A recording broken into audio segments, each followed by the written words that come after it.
So now I'm looking at a bar graph that says starting your meeting for YouTube Live. And then suddenly, without my knowing it, it'll just be live and we'll just be live. Oh, in fact, I go back to my Zoom meeting and it says live on YouTube. So it already done happened. All right, yo, Joe. Very good. All right. So let's do a quick reset in 3, 2, 1. Hey, welcome back to Mike Seibert Radio, powered by Poddex. I am your host, and I'm really excited for our conversation this afternoon because we're discussing a fandom that I haven't really gotten into much on the podcast here on Mike Seibert Radio. I've over the last couple years, the show has kind of focused more towards Transformers fandom, so much to the point where it's mostly known as everybody's favorite Transformers adjacent podcast. But what a lot of fans and viewers and listeners might not know is that I have a soft spot for the real American hero. I am a fan of GI Joe, and our buddy Anthony Brucali from TFU.info. He is one of his catchphrases is that it's a good time to be a Transformers fan, and now with the proliferation of the new classified series and all the other cool new stuff that's coming out or might not be coming out, who could know. But it seems that it's the time is right for it to be a really good time to be a GI Joe fan. So I thought I would bring on a really good buddy of mine that we've been meaning to have a reason to do a podcast together for a couple years now, going back to probably TFCon LA, which I guess was only last year. In the COVID quarantine, what is time? It's everything's just a couple months ago.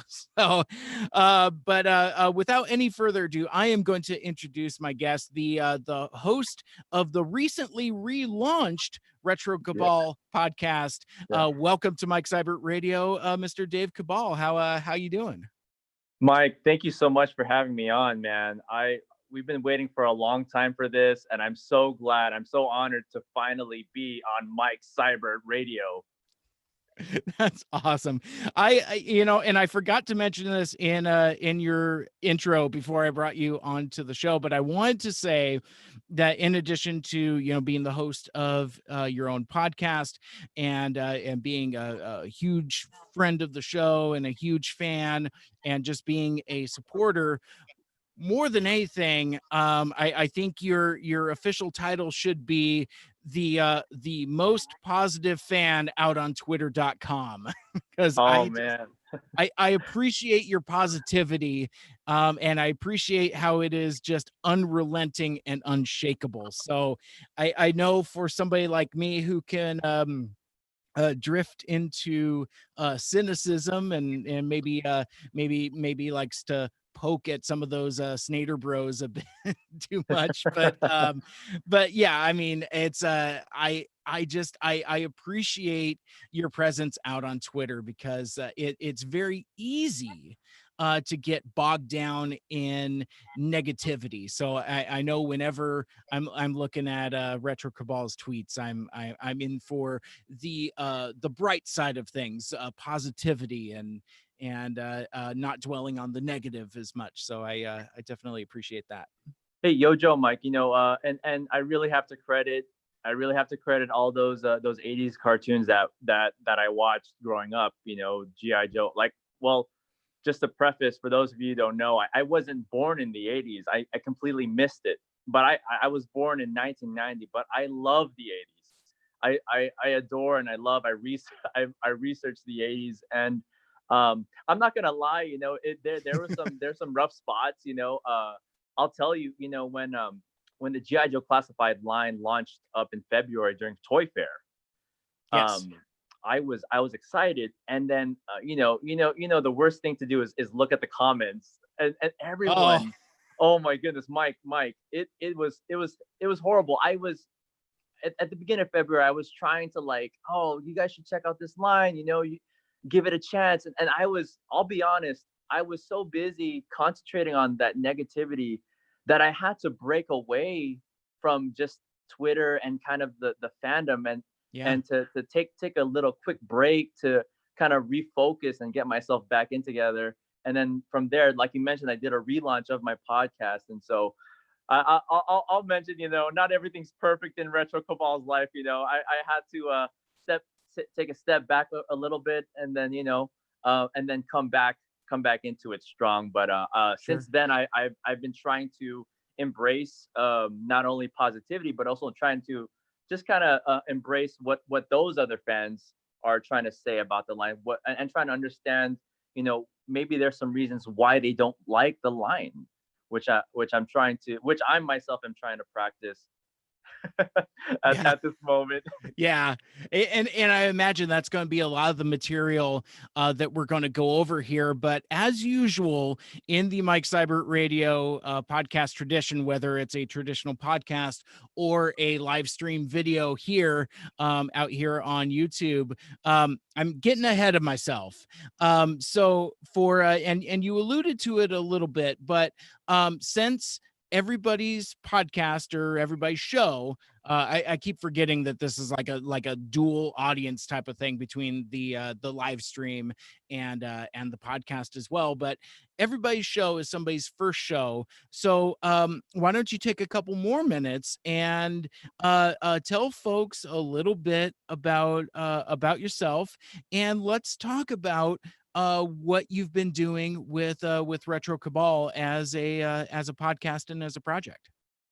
For sure, man. Well, yeah, I I work at my home church.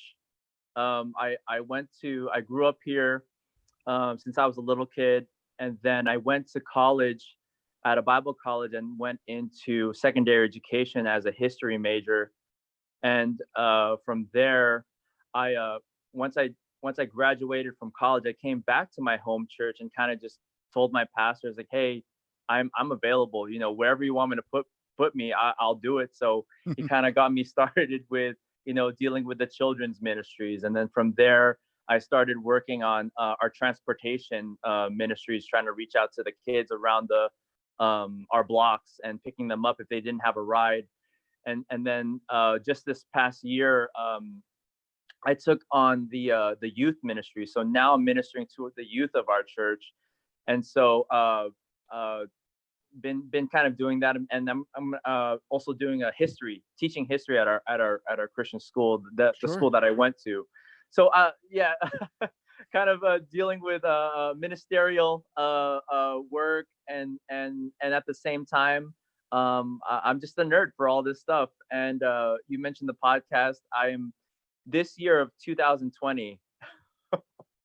This year, I challenged myself to, hey, a lot of people are saying, hey, you should do a podcast, and hey, you should, try out, your voice, whatever, get your voice out there, start doing some drawings. And so this year, Yeah. it has been the year of just doing it, just go out there and do it. Doesn't have to be perfect. Try, getting my feet wet, trial by fire. So I Yeah. I did I did something back in January that I don't think I'll ever do again, which is because I had so much retro vibes that I just wanted to get out there. I had so Yeah. much stories that I wanted to tell, and so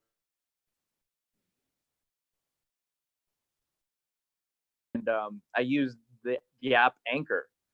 And Mhm. so that was kind of like my into it. It was more of like a journalistic podcast, kind of a podcast of me just sharing my thoughts, getting my feelings out there and stuff like that. And then now that I've refocused, I've kind of got back into GI Joe, and with the GI Joe classified line coming in, I love GI Joe since the beginning, like from the '80s all the way even up to like Spy Troops and Valor versus Venom and all those other Sure. things. And like, that has always been a constant in my life. And so what perfect way to just start just podcasting about all the stuff that's coming up, and to just kind of share my feelings and my excitement about GI Joe.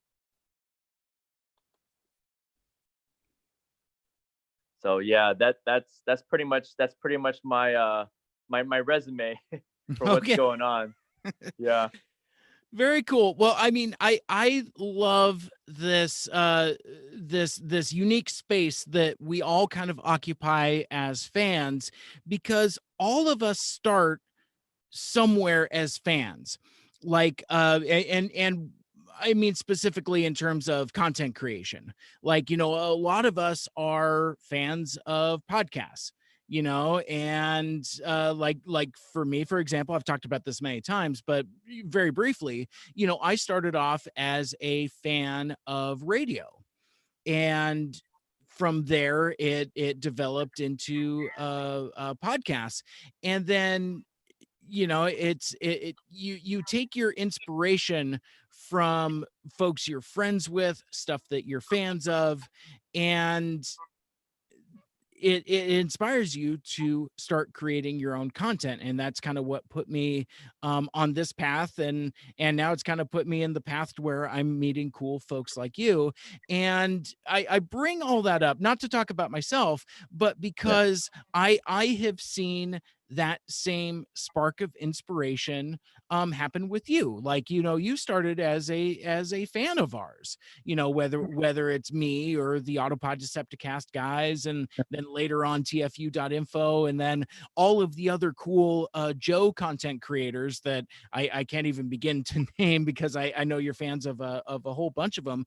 But yeah, it's like I was I it's difficult for me to articulate the feeling of pride that I felt when you reached out to us saying like, "Hey man, I want to do my own podcast." And I'm like, "Yeah, man, well, let's get you as much help as you can, and encourage you to do that." So um I'm really excited that, one, you picked it up. Mhm. Two, that you started with a project that was way more ambitious than Yeah. even something I would do. It's like, doing like daily journals. It's like, I mean, I know how much work goes into trying to do a weekly episode of Yeah. an ongoing podcast. So it's just like, whoa, buddy. But you did it, and it was great. And now I like where the relaunched podcast has come, because it's like driving with Retro, and it just I don't know what kind of commutes and what your driving situation is, but you seem to be having some relatively long trips. Like, some of those episodes are upwards to about 15 minutes, so it's like, my current commute, because there's nobody on the roads, is slashed to the point where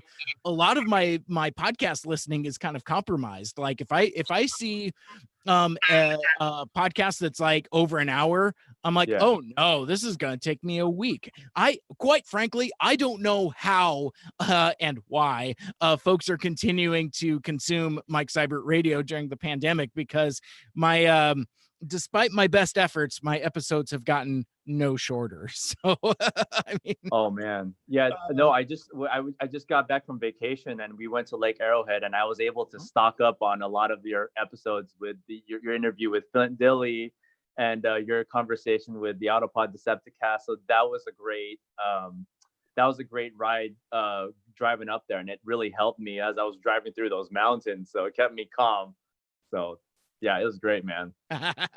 well, I appreciate the compliment and the Yeah. kudos, because one of the things that I've learned, and you may have run into this in your journey or not, but every content creator runs into that block of insecurity.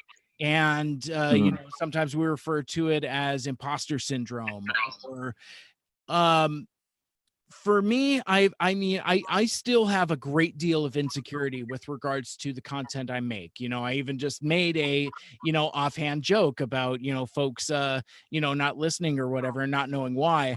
A few years ago, it finally occurred to me that it may not even matter why folks listen to my show or what they like about it.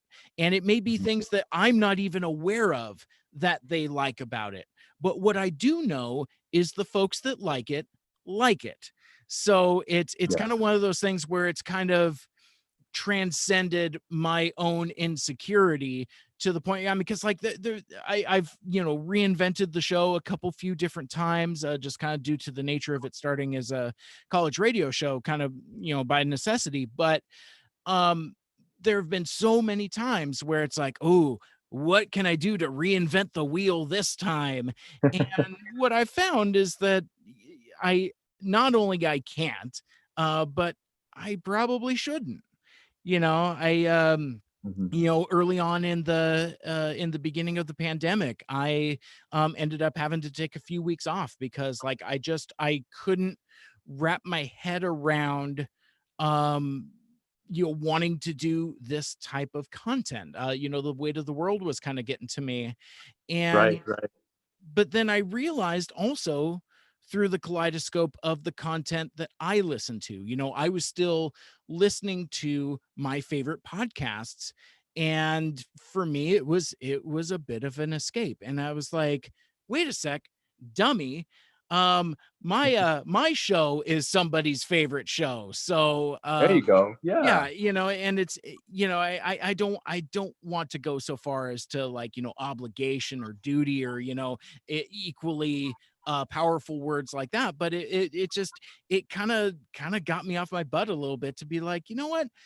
Folks like this, so I'm going to keep doing it until I run out of gas again, and things have been pretty good so far. So that's Yeah, kind of that's where awesome. Yeah, no, that's awesome to hear, Mike. I mean, I I know we're saving this for another time, but I really love your podcast, and I really gelled well with you, and really appreciate your friendship through the Transformers '86 movie, and just absolutely. hearing your passion about it, and kind of like sharing that same excitement. It really kind of knit us together of like, hey, we both have that what is it, excitement for the '86 movie. Yeah, yeah. And it's really cool to even hear that you're a GI Joe fan as well too. Like you know your stuff. Like, I mean, you got cred. You were born in the '80s. You lived through that. So like that is, I'm so jealous of that fact that you got to live through that, that thing. And that I completely miss. Like, that is like, every time I hear about the '80s, or I watch it through, the Stranger Things lens, like it's like, Yeah, man, what a golden time to be alive, to experience seeing old school Transformers, old school GI Joe on the shelves. and yeah. and I think I think that's something that you got, man. That and I don't, honestly, you're right. You're getting right up there, man, with Transformers podcast. I mean, I call you Aw. the sound wave of Transformers fandom. So we gotta get you a sound. I mean, I like that Soundwave jersey you got. That Soundwave Oh jersey. yeah. I don't. I That's can't a think of favorite. anyone else that reps Soundwave other than Mike Seibert. Oh, that's very sweet of you to say. That's nice. He's pretty awesome. And so yeah, so real quick, just as like a housekeeping thing. So what you're talking about, Dave, is we mentioned during pre-show and planning that we were going to keep the discussion centered on GI Joe today, which Yo, we'll Joe. eventually get to. We'll eventually start talking Yeah. Joe. But the reason for that is because next week, during the live stream event for Cybfest Northwest, it's the well, this year it's all virtual, but it's the long running independent unofficial Transformers convention here in the Pacific Northwest, and it's usually like the first weekend of August. And because of the pandemic, COVID, Yeah. obviously, can't do a live convention. So what the show organizers decided to do was do it as uh, they call it a community streaming event. Nice. And it's so they're hosting it on their Twitch channel. That's going to be Twitch TV/Cybfest NW. The spelling on that, by the way, is SYBFESTNW. But they last year at Cybfest, I did a panel just about Transformers the movie. And really, it was, I called it The Legacy of the Transformers the movie. And really, what it was me just talking about what the movie meant to me um, I had some condensed fun facts, just kind of like some broad strokes, kind of this is how the movie came to be. Here's some things you might not have known. But outside of that, it was mostly just kind of like interactive um conversations with the folks that were in attendance there live at the panel, and Nice. just like, well, tell me tell me your story about Transformers the movie. What does this movie mean to you? And it was slated for an hour. We talked for almost two, There you and go. it was great fun. So the show organizers invited me to do another version of that. And we're doing it a little differently this time. I'm not going to have as much material on the front end because like I've a lot of my stories with regards to Transformers the movie, I've already kind of told. It's like everybody knows about, how it was the first movie I went to go see by myself. It was an empowering experience at 7, and I got my Dr. Pepper and my Red Vines, and I just watched the movie and was just so taken by that theatrical experience in a way that nothing had before. Like for example, I interviewed Flint Dilley a couple weeks ago, a story consultant on Transformers the movie, Yeah. and he was talking about when he was a kid that, like, he saw like John Wayne's The Alamo, Yeah. and how that had a profound effect on him. And I told him, I was like, that's how I feel about Transformers the movie. That's how I feel about the movie that you wrote. Nice. So there was a bit of that. But um so coming up next week, Saturday, August 1st at 4 p.m. Pacific time, and I'll tweet about all this as well, so just in case you don't remember. But uh on Saturday, August 1st, 4 p.m. Pacific time. It's the return of the legacy of the Transformers, the movie, where it's going to be a streaming live panel discussion. I will be kind of like the host slash MC. But since we're all here on the live stream, I'd like to announce a couple guests. Up beginning with yourself, Mr. Cabal. It's funny, I'm looking at your Zoom Yeah. screen. It just says Mr. Cabal, so I Yeah. feel the compulsion to address you as such. But no, Dave Cabal, Retro Cabal, will be joining me as a panelist for that. I've Awesome. also gotten confirmations from Greg Tansley, who is the host of the Unfunny Nerd Tangent podcast, as well as the co-creator and co-writer of Transformers Reanimated, who you've seen me share those Nice. videos and talk about that fan fiction project. And then also joining us on that adventure will be a comic book artist from right here in the Pacific Northwest Seattle area, Blackie Shepherd, will be joining us as part of that. He hit me up. He's like, "Wait a sec, you're talking about Transformers the movie?" I'm like, "Yes, sir." Um, he asked to be a part of it, and of course I would love to have more company. Now, I don't want to announce any further guests because I haven't gotten hard confirmations, but I have reached out to some of our mutual friends, and Yeah. uh, and some of them might be able to pop on the stream for a few as well. So that's going to be incredibly exciting. And I'm also excited for kind of the challenge because we just have the hour. We can't go over because Wow. there's another program happening at 5. So we're starting at 4. We gotta be done at 5. So it'll be an exciting exercise to see how concise we can be. But yeah, no, we'll just be talking about our stories, and kind of hopefully maybe some of those studio series reveals will happen before then. So Yes, please. we'll see about that. And then also, before we pivot, also happening during the live stream event for Cyberfest Northwest on Sunday at 3 p.m. Pacific time. I mentioned him a moment ago, but it'll be my interview with Blackie Shepherd as well as fan artist Billy Montfort, aka Cosmic Danger. Both of them just this last week had their IDW Comics debut on the Transformers, doing interior artwork. That there's two different stories, but for Transformers issue number 21, which is available right now, you can go out to a comic shop and buy it. You can download it wherever you get digital comics. I have checked it out. It's a lot of fun. It's really cool.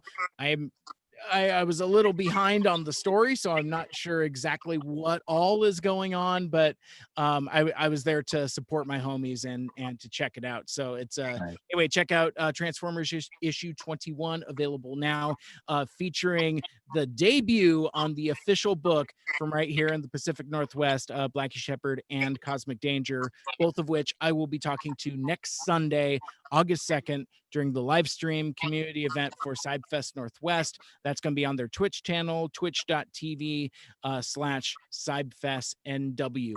And I realize sometimes that I just kind of like fall into that promo mode, and I just cannot be stopped.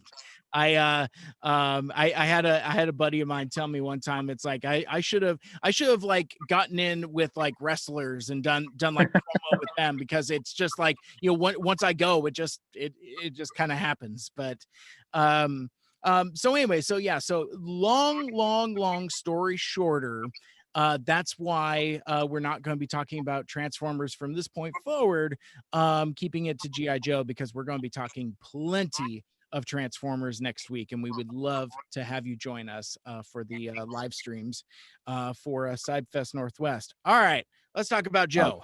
All right, yo, Joe. Hey, that's a great announcement, man. Good Thank job you. with that. I'm excited for that. Good job, Mike.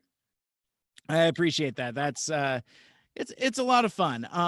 So yeah, let's kind of dig into this a little bit. I'm going to share my screen here. So I've brought up a graphic of the 16 current GI Joe classified 6-inch series from Hasbro. And what I thought, before we kind of start talking about adventures in Target, and some of the challenges that kind Oh of my go with goodness. with this line of toys, I guess before we I don't know, hot takes on the classified line in general. Like, was it something that you were anticipating? Was it something is it something you thought you would never see? Um because I mean, I guess maybe I'm bearing the lead a little bit, but I never thought I would see anything like this, like a Star Wars Black Series Yeah, style, Marvel Legends style for GI Joe characters. I never thought something like this was ever going to happen. Mike. Yeah, for sure. No, I mean, I was there.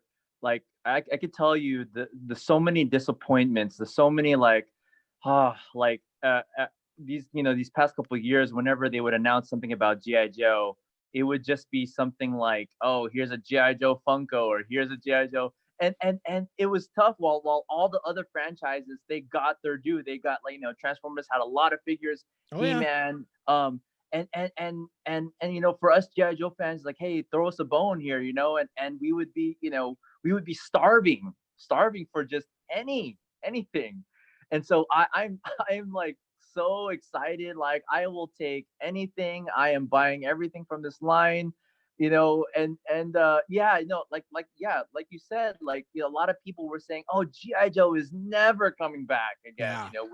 with the the climate of how things are going. And it's just like, man, and to myself, I was thinking, like, we need GI Joe, we need these guys back in our lives. And I'm glad that they're back, but I don't know, maybe it had to happen so that we could enjoy it now. But, like, I don't know why they should have left in the first place. Yeah. That's my heart. That's my heart about this whole thing. No, I hear you. And I think that's an excellent place to start, because I don't think we have the time, research, or opportunity to kind of recap the entire, history of the GI Joe line. But there was a time where GI Joe was absent from the shelves, Yeah. despite being a powerhouse brand back in the 80s alongside Transformers and He-Man and Visionaries and Humanoids. I don't know. I got Flint Dilly properties on my mind, but but but Yeah. no, it was just one of those iconic brands. And then for a time it just kind of went away. And I thought it was or at least I feel that a lot of it is because they didn't know what to do with it. Meaning Yeah. Hasbro or the licensees or whatever. Because like they're iconic characters, but the problem with GI Joe has like a couple things going against it that say Transformers doesn't. The Mhm. one of the I mean, I guess front and center, it's it's kind of a baby war brand in Yeah. that it's about military combat. And there have been times in the climate that that's not necessarily the most popular play pattern Mhm. for but then again, I mean, kids have been playing army for as long as there have been kids playing. So maybe that's not even as has as much merit as even as I'm thinking it now. But yeah, I think there have been problems with the brand. It's like, how do you portray these combat soldiers who are also kind of superheroes? Because I mean, Right. for me, GI Joe Real American Hero was always kind of like um military by way of Marvel comic superheroes. You know, Right. that's just larger than life characters, big personalities, brightly colored costumes. Um, but yeah, I think I'm repeating myself a whole bunch because I don't have all my thoughts together here. But I feel like the challenge was that Hasbro didn't know what to do with it, and then you add in the fact that GI Joe's primary antagonist is Cobra, which Mm. it's right there saying it's a ruthless terrorist organization determined to rule the world. I don't know, at a time where terrorists became a very real thing and a very scary thing. I don't know if the climate was right for cartoon terrorists. Mhm. Um, and so yeah, I think it kind of took the brand sitting on the shelf for some time for Hasbro to kind of figure out what to do with GI Joe. And and I think now with this classified series, they've kind of figured it out. Because like, and I have heard this referred to negatively. Other content creators have kind of dismissed the classified line as being like, kind of inspired by Fortnite. Or Mhm. I'm trying to remember some of the comparisons. But the instead of traditional firearms, they have more like laser guns and things like that. Yeah. Which I think is cool because, like, I mean, I like futuristic weaponry anyway. So, and I don't know, I guess, I mean, not to put too fine a point on it, but in the cartoons, they're shooting red and blue lasers at each other anyway. So it Right. Yep. just seems like to fit that laser gun aesthetic. And yeah, a lot of the weapons do kind of look like Nerf guns, which is fine because I likes me some Nerf guns. I really appreciate the design of a lot of those contemporary Nerf guns.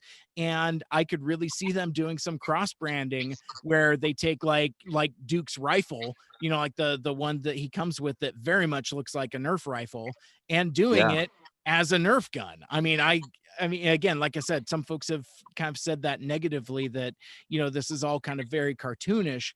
But I think for me at least, I think that's what you need to do with GI Joe. I think it needs to go back to the brightly colored Marvel comic superheroes, kind of more like um a military specialty division, which is Yeah. what it always kind of was, as opposed to just kind of like, a gritty military type story, kind of like of the Larry Hama comics.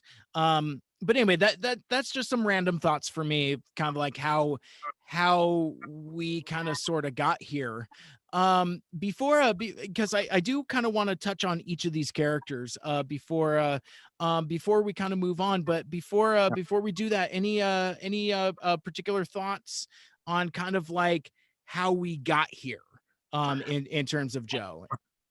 Yeah, I'm very like since February I was excited about like all the I love how like they're getting like all the really iconic characters in the line, and it's kind of a fun. I'm kind of just observing everything that they're putting out. Like I noticed that they got the Sunbow episodes on YouTube.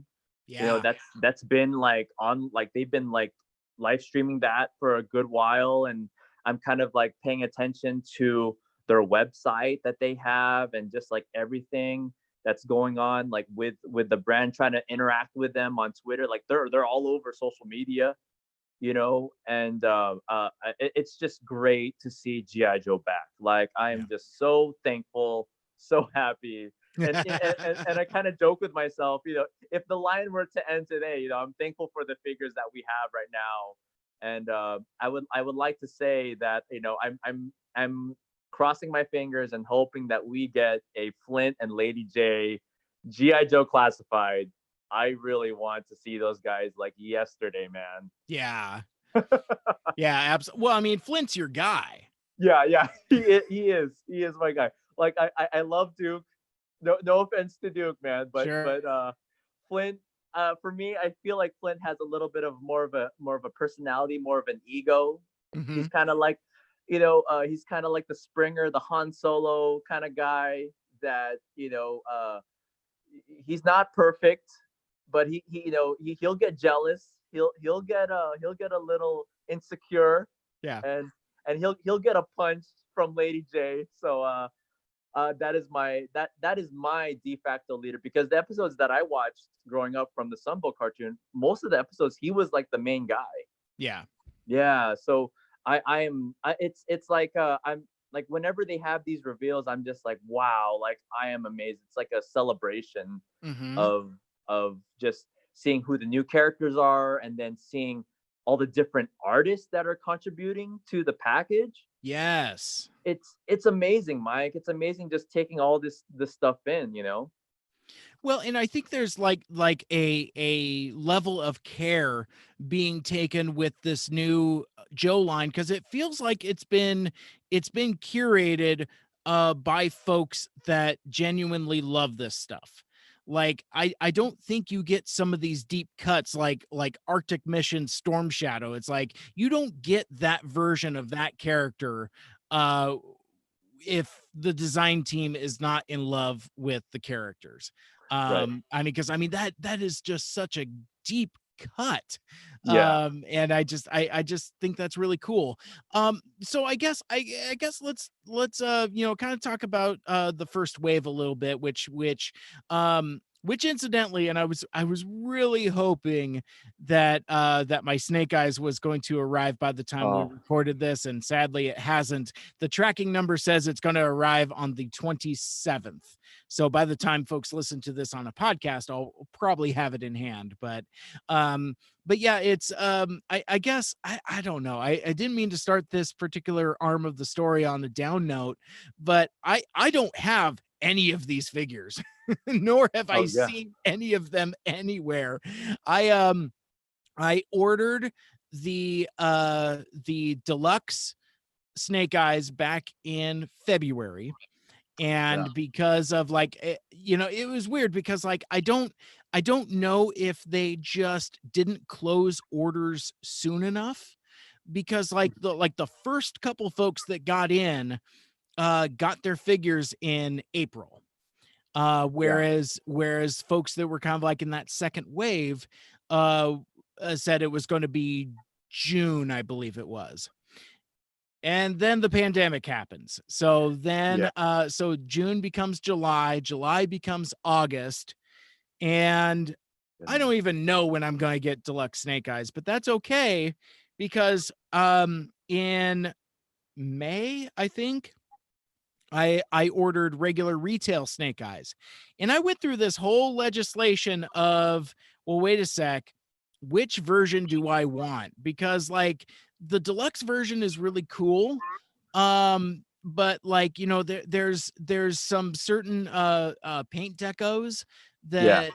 that are kind of like I still don't know how I feel about the gray pants Right. Right. or like the silver visor. And I mean, I appreciate that it's more paint and it is truly a deluxe version, but it's like I kind of want him head to toe in black also. So with that it's like, well, wait a sec, I'll just get both. So I ordered the retail version that is going to be Nice. showing up hopefully this week. I just got a tracking notification. Real quick, and I guess I'm just gonna go all over the road here, and I apologize to the folks hanging out with us on the stream. It's like, can you just stick with a coherent thought?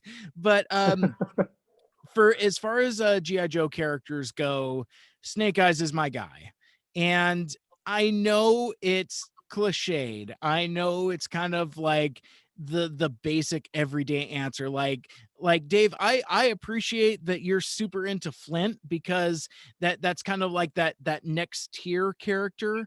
Yeah. That's not like everybody's favorite. I mean, everybody likes Snake Eyes. That's like being into Boba Fett, which Hmm.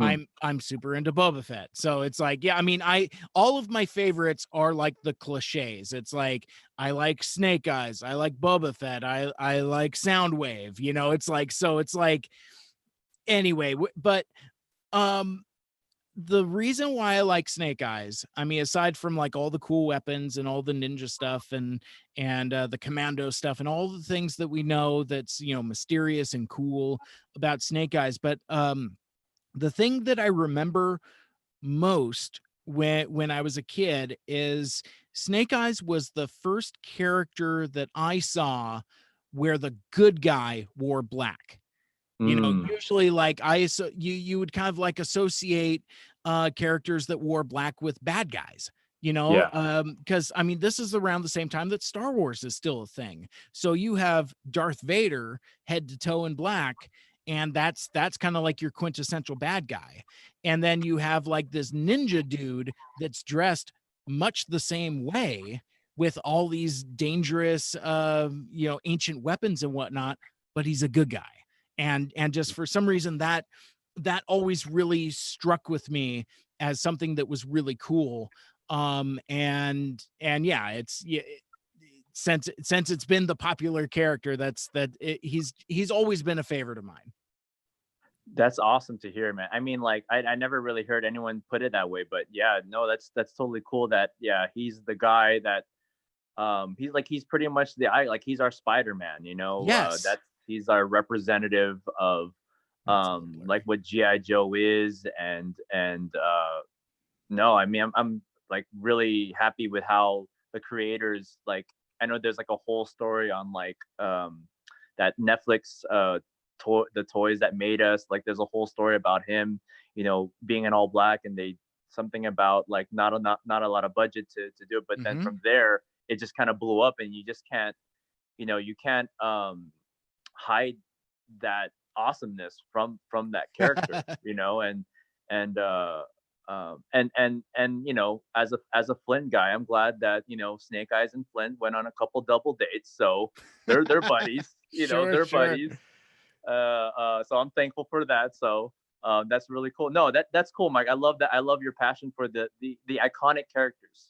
You know, Hmm. and if I were to say, like, if we had this GI Joe classified line and only Snake Eyes came out, like, I would be just thankful, because now I have a like Snake Eyes to run along with, you know, like you said, like a Boba Fett or a Yeah, Soundwave.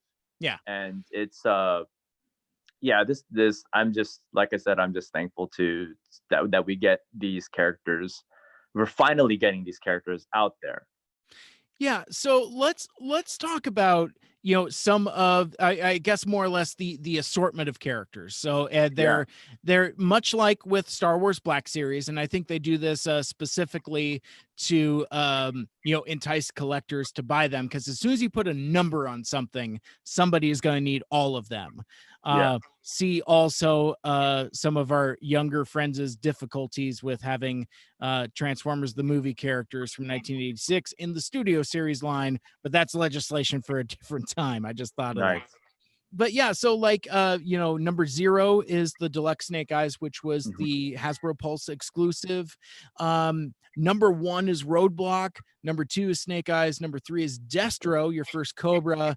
Number 4 is Duke, and number 5 is Scarlet. That's basically your first wave, which I believe are out in retail. Have you seen Yeah, any of these out in the wild? I've only seen one Roadblock at a Walmart so far in my toy hunting. Um, but yeah, I haven't seen anything else though lately here in San Diego. Hmm. I think it's a really good character assortment. It's like you got to have Snake Eyes. And in terms of like, you know, uh, um representation, you've got Scarlet, and you've got Roadblock, and you've got Destro. So it's Yeah, like not it's not all white guys. so I and which again is one of the things that is so cool about GI Joe, is like it was always diverse, yeah, and I mean, at a time where I'm reluctant to say that like it didn't have to be, but that's kind of how I felt, because it's like, characters like Roadblock and Stalker are just as iconic as the other characters, and I right. I had all their toys, and it's just, I don't know, it's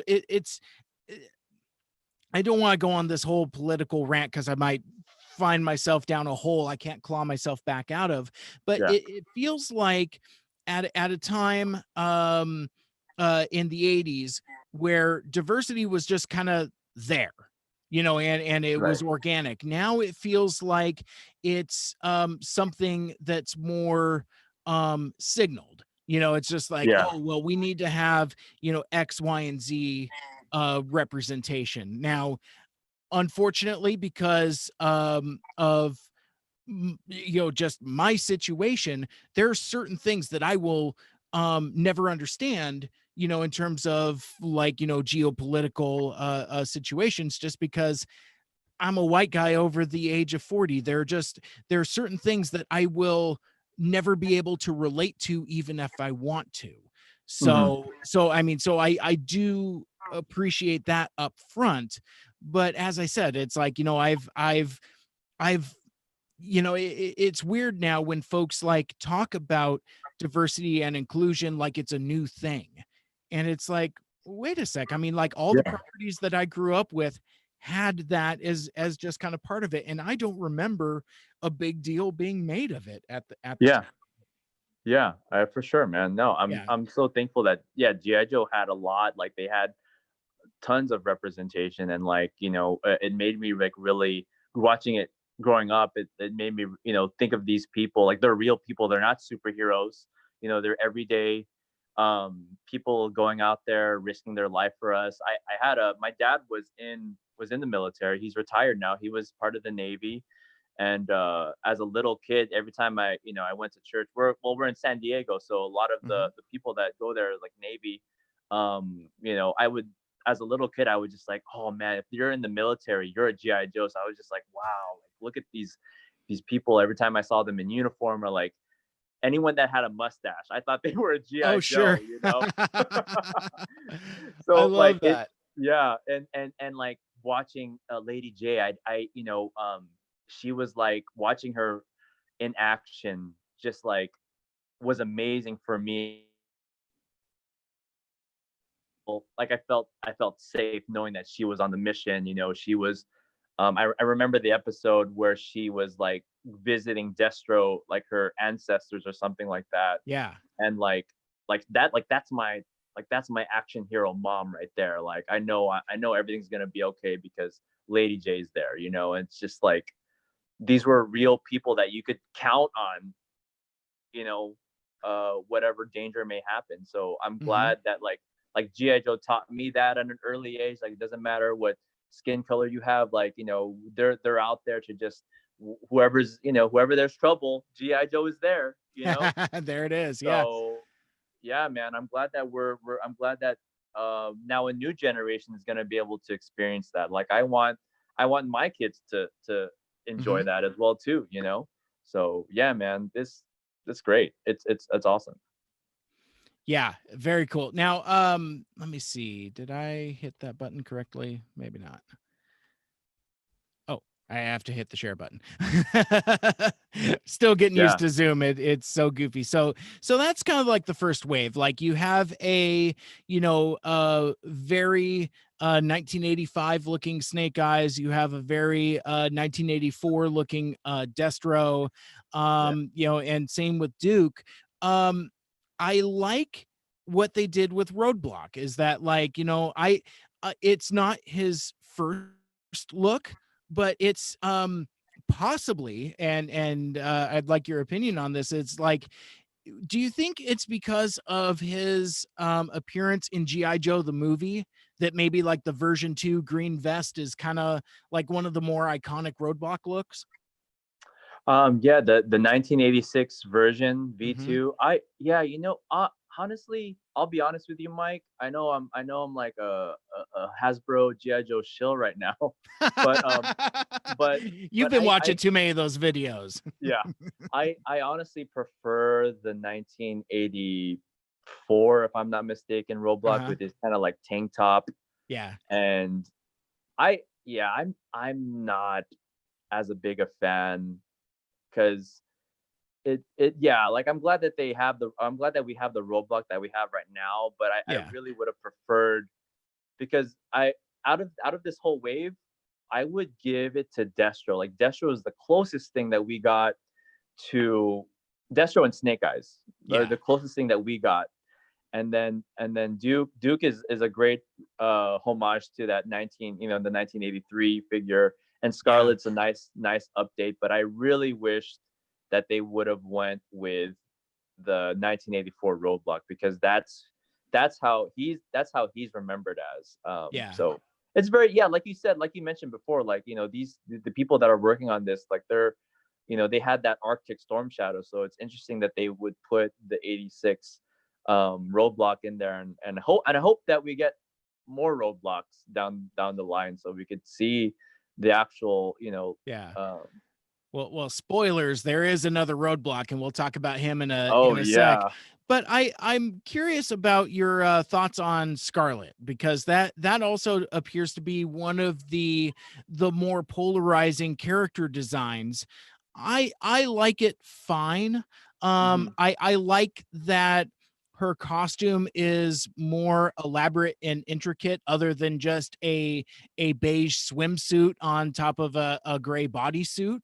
Yeah. um but I like we talked about earlier, one of the criticisms of kind of this line, and you can kind of see it like even in the detail on Duke, where he's got like the knee pads and the shin guards and some of the more elaborate armor, is that it's Hasbro's almost kind of trying to do Fortnite by way of Mighty Morphin Power Rangers, kind of almost Yeah. like that same type of aesthetic, which I don't think it goes full bore into that. But if you look at it, if you squint enough, you do kind of see that influence there. It doesn't bother me. I don't feel offended Yeah. that this is kind of like a redesign of Scarlet's iconic costume. But what do you think? Yeah, I think yeah, it's very interesting. I don't think it's just Fortnite. I think there's also like I think Call of Duty has been seeing a resurgence as well too, like the online stuff, Okay. and kind of like their costumes. I think their costumes kind of like speak to GI Joe as well too, of the current GI Joe. Um, I for me personally, yeah, I would have loved to see like a kind of up like pretty much just them homaging the original uh costumes, like a retro kind of thing. Yeah. Yeah, I would have loved that, but I think now they're probably that's the stuff that they're competing with, as far as like, you mentioned Power Rangers. Power Rangers is on the shelves, and the Transformers as well too, Yeah. and they need that colorfulness to, I guess, get out there to the kids to catch their eyes. And I know Star, perfect example of Star Wars is them, like, they're homaging the exact detail of those characters. But Yeah. since GI Joe right now is in a tricky spot of, like, them relaunching back into it, they're kind of modernizing it, and then at the same time homaging the classic uh costume designs, which I like you said, I'm also open to. Like, I don't mind it too much. um I can't speak for who's working, what kind of stuff that they have to deal with, but if they're trying to branch out and do new things with it, I think that might be a good thing for Joe to take on, and we'll see what we get from there. Gotcha. Let's see. So let's move on, because we have it's interesting, um of the character mix, and maybe that's been some of the criticism as well. You got you've got three versions of Cobra Commander. I mean, Yeah. at this point, there's more Cobra Commanders than there are Cobras. But Yeah. but I'm getting ahead of myself a little bit, because like the um so you have like number 6A is Cobra Commander in kind of his more traditional dark navy deco. But then Yeah. you also have the light blue variant, which has now been called the Regal variant, which is kind of like in that 1982 light blue deco with a lot more gold. And I'll be honest, I like both color schemes. Yeah. Um, because like I think the gold really pops on the light blue, and I think light blue is just as iconic Hmm. as the dark blue. Like one of my various one of my earliest quote unquote special figures I got when I was a kid was the original hooded Cobra Commander. And you had Yeah. to, you got your flag points, and you send off like a self-addressed stamped envelope and check or money order or whatever. And so I had, the mirror mask, original Cobra Commander in the light blue, and then I had hooded Cobra Commander in the dark blue, and I like both. um Yeah. i I really would have liked one of the two of these to have a hooded variant head that you could swap out. But then, and it even makes me kind of mildly uncomfortable to say out loud, but I don't know if you can depict characters for a children's toy line wearing a hood in Oh, right. money. Yeah. I don't, especially if they're a antagonist, evil identifying character there. I landed on that after I think when like the Snake Supreme was revealed, and I was like, oh man, it sure would be cool if they had like a hooded variant win. And it's like, oh, I really don't think we're going to see hooded Cobra Commander in the in the Yeah. classified line. um but yeah, and then from there you got Gung Ho. Again, Yeah. another character that I never really thought we would see modernized, because like, he Yeah. looks Oh, like yeah. he's one of the village people.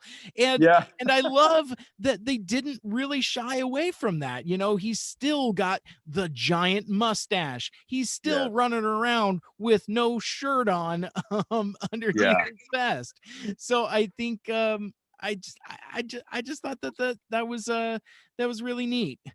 um let's see. So before we move on to the next couple, any thoughts on Commander or Gung Ho? Yeah, no, I'm out of if Destro won the first wave as kind of like really looking as close as possible to the original Destro and Snake Eyes, I'd probably give it to Gung Ho for that wave. Yeah. And I'm super glad that they're getting this guy already out there, because it'll be cool to have him and Roblox together, because they got the two, Yeah. the Bash brothers. You got two tanks in that line already, and I mean, that's super awesome that they stayed with that homage. And he, just a quick note, he Yeah. looks kind of different from that overall poster. Like the overall poster, him has that, like, the blue kind of vest. I don't know if you noticed that, but Oh, like, sure. Yeah, you're yeah, right. like he looks kind of different compared to the actual figure. So I'm glad that the actual figure kind of looks exactly like the 1983 figure. Yeah. And yeah, so I'm glad that they did that. And with Cobra Commander, um, yeah, I'm all for that baby blue, man. I mean, Yeah. that he Cobra Commander, like, if Snake Eyes is like one of the iconic heroes representing the heroes, you got the Cobra Commander now representing the villains, the iconic villains, up with your Skeletors, Yeah. your Mumras and Megatrons. Mhm. So I'm glad that they and Mike, that was a very interesting thing that you mentioned about the hooded Cobra Commander, because I wasn't even thinking about that either. Yeah. Like, this line, it's a challenge, because they have to tiptoe with so many of, like, it's not the 80s anymore. And if you notice, Right. like, the GI Joe thing, there's no red, white, and blue as well too. So that's been an ongoing conversation among GI Joe fandom as well too. Yeah, let's talk about that for a hot sec, because, like, I mean, especially since we're kind of talking about Gung Ho, he still has a tattoo that's some kind of vague eagle thing, but it is not the Marine crest. That Yeah, he with the globe and the eagle and all that his more traditional look is. Um and it's GI Joe classified, and we're, as you said, there's no red, white, and blue. There's no specific quote unquote American iconography. He's not the real American hero. And for my hot take, I'm kind of okay with that. sure. At a time where Action Force, kind of like the English version of GI Joe has kind of been like rolled into because, like, I don't know the full history, but basically, like, at some point they were kind of like two parallel things. You have Action Force and you have GI Joe. At a certain point, Action Force just ends, and then suddenly everything is all GI Joe. So Right. I'm kind of okay Yeah. with GI Joe having a more international flavor and less a specific it's being America's top fighting special missions force. I'm fine with that, especially when they've already had a international cast. I mean, it's like Beachhead is British, so it's like, Yeah. so it's already kind of like built into it. I don't necessarily need, and maybe that's been part of the problem that Hasbro hasn't been able to crack the nut on, is that I don't think that GI Joe needs to be a part of the American military. I'm cool with it being its own again, almost like at a time where superheroes are so ubiquitous. I'm kind of more cool with them being more like an Avengers, like Yeah. that kind of thing. Totally, man. Yeah, and we're taking it all, and we're just enjoying it for what it is. And as a kid, I didn't worry about that stuff. I just thought how cool Yeah. these figures looked like, and that's what was most important to me, just the characters, the story, and, and all Yeah. this other stuff. I didn't realize all this other stuff until I grew up, and Sure. I was like, man, let's just get back into that. Bring me back to that kid, eating a bowl of cereal and just tuning in Saturday morning, and let's just get with it, man. Yeah. Um, really quickly, is it okay if I talk about the Red Ninjas? Please, yes, Man, that's where I was Mike, going to take us next. Mike, I don't know if you're collecting Marvel Legends as well too, but man, these Red Ninjas, these would be perfect for your Daredevil Oh hat, yeah, yeah. These the are just hands. hand ninjas. Yeah, no, Oh, man, like see, you buy a bunch of those, and dude, you'll be able to, I could see the photographers, getting a oh, bunch of them and putting the, Daredevil and the Defenders kind of going against them. So that's the cool thing too about GI Joe being 6 inches. Now they're able to interact with yeah, Marvel Legends 6 inch. They're able to interact with Star Wars Black Series 6 inch. So exactly. they're right there with them, and the future Transformers, the Red line that Yeah, you mentioned. So it's good to see, because that's what it was, right? Growing yeah, up, you were able to mix your figures along together. So now it just opens that world, and yeah. it's I'm proud. I'm happy to have them do that. It does crack me up about the Red Ninja though, because like he needs to report a robbery, or Deluxe Snake Eyes needs to report a robbery, because not a one of those weapons is unique to the Red Ninja. They're all carryovers from Deluxe Snake Eyes. Right. Oh yeah. Oh, I didn't even notice that. Oh, that's interesting. So, dude, that's cool. No, I like I hope they come with like a thing too, like a rack, because yeah, if they weren't able to get the deluxe Snake Eyes, at least they have that opportunity to get it through the Red Ninjas. Yeah, it was. I don't know. It was just the goofiest thing that occurred to me when I first saw the pictures, and I first saw the reveals. But I was about to slip into a tangent about live streams. But so I'm going to tangent, and we're going to talk about number 9, the Snake Supreme Cobra Commander, who we now know was meant to be a San Diego Comic-Con exclusive. Now it's going to be a Hasbro Pulse exclusive, and it's not for me. It's Yeah. but it's I have no problem with it existing, because obviously Black and Red is also a recognized Cobra Commander classic deco. I like that he's got a cape. I like that his accessories are all gold. I like that his accessories are a little different than Yeah. the previous 2 Cobra Commanders.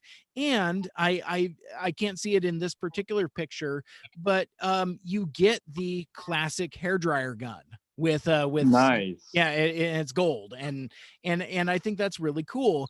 But and again, I can't really zoom in on it enough to get enough detail there. But the snake skin deco on his front area, and then like on his boots, that to me that just screams Python Patrol. Oh Um, my goodness. so Yeah. I like seeing those kind of homages to, again, obscure lines so early. But oh, I see why these are all out of order, because like because of the numbering. I was gonna say, why aren't we talking about Storm Shadow and Prophet Prophet Director Oh yeah. Destro? But because they're at the end. But I think now is as good a time as any to talk about the Oh the most recent GI Joe Fan First Friday live stream from Hasbro, and we came across a new character that's not a GI Joe, but he may as well be, that's really kind of like captured all of our imaginations. We saw Mark from the oh yeah. from the Hasbro design team. uh Yeah. Oh my gosh. And that guy is he's just a hero among men. He's just so pure. Yeah, no, that was so funny. That was like I'm glad that they have like these different characters, these different funny characters, and a word burglar called him Crankcase. Yes. And that guy, like I was just watching like his interactions. He was just like, and I felt bad because I was reading the comments and they were roasting this guy, but like Yeah. I'm so thankful that he was out there. He's working for Hasbro, and it's good to see that they're, not everyone that works at Hasbro is, straight lace, guy. There's some people there that have fun, and they're not afraid of who they are. And it was cool, Mike. I think me and you, we were the only ones that were doing some research on this guy, and it Yeah. was interesting to see how his background of graffiti art and Mm-hmm. looking how he looked before, like he was very clean shaven. And I think now he's kind of just like letting loose and being himself. So I think it's really fun. I hope we see more from him. I hope we see more videos with You this know, guy. anytime I think anytime a Hasbro live stream comes up and Mark isn't there, the only thing we're going to be thinking is where's Mark? Just where is Mark? Exactly. I'm trying to find a you had posted it. You had made a video, I think, of like Mark reacts or something like that, and I can't quite seem to Oh yeah, yeah. find I it. edited. I edited that video. I did like a screen record of the polls, and I just loved his interactions. Like all of his interactions are gift worthy. Like Yes.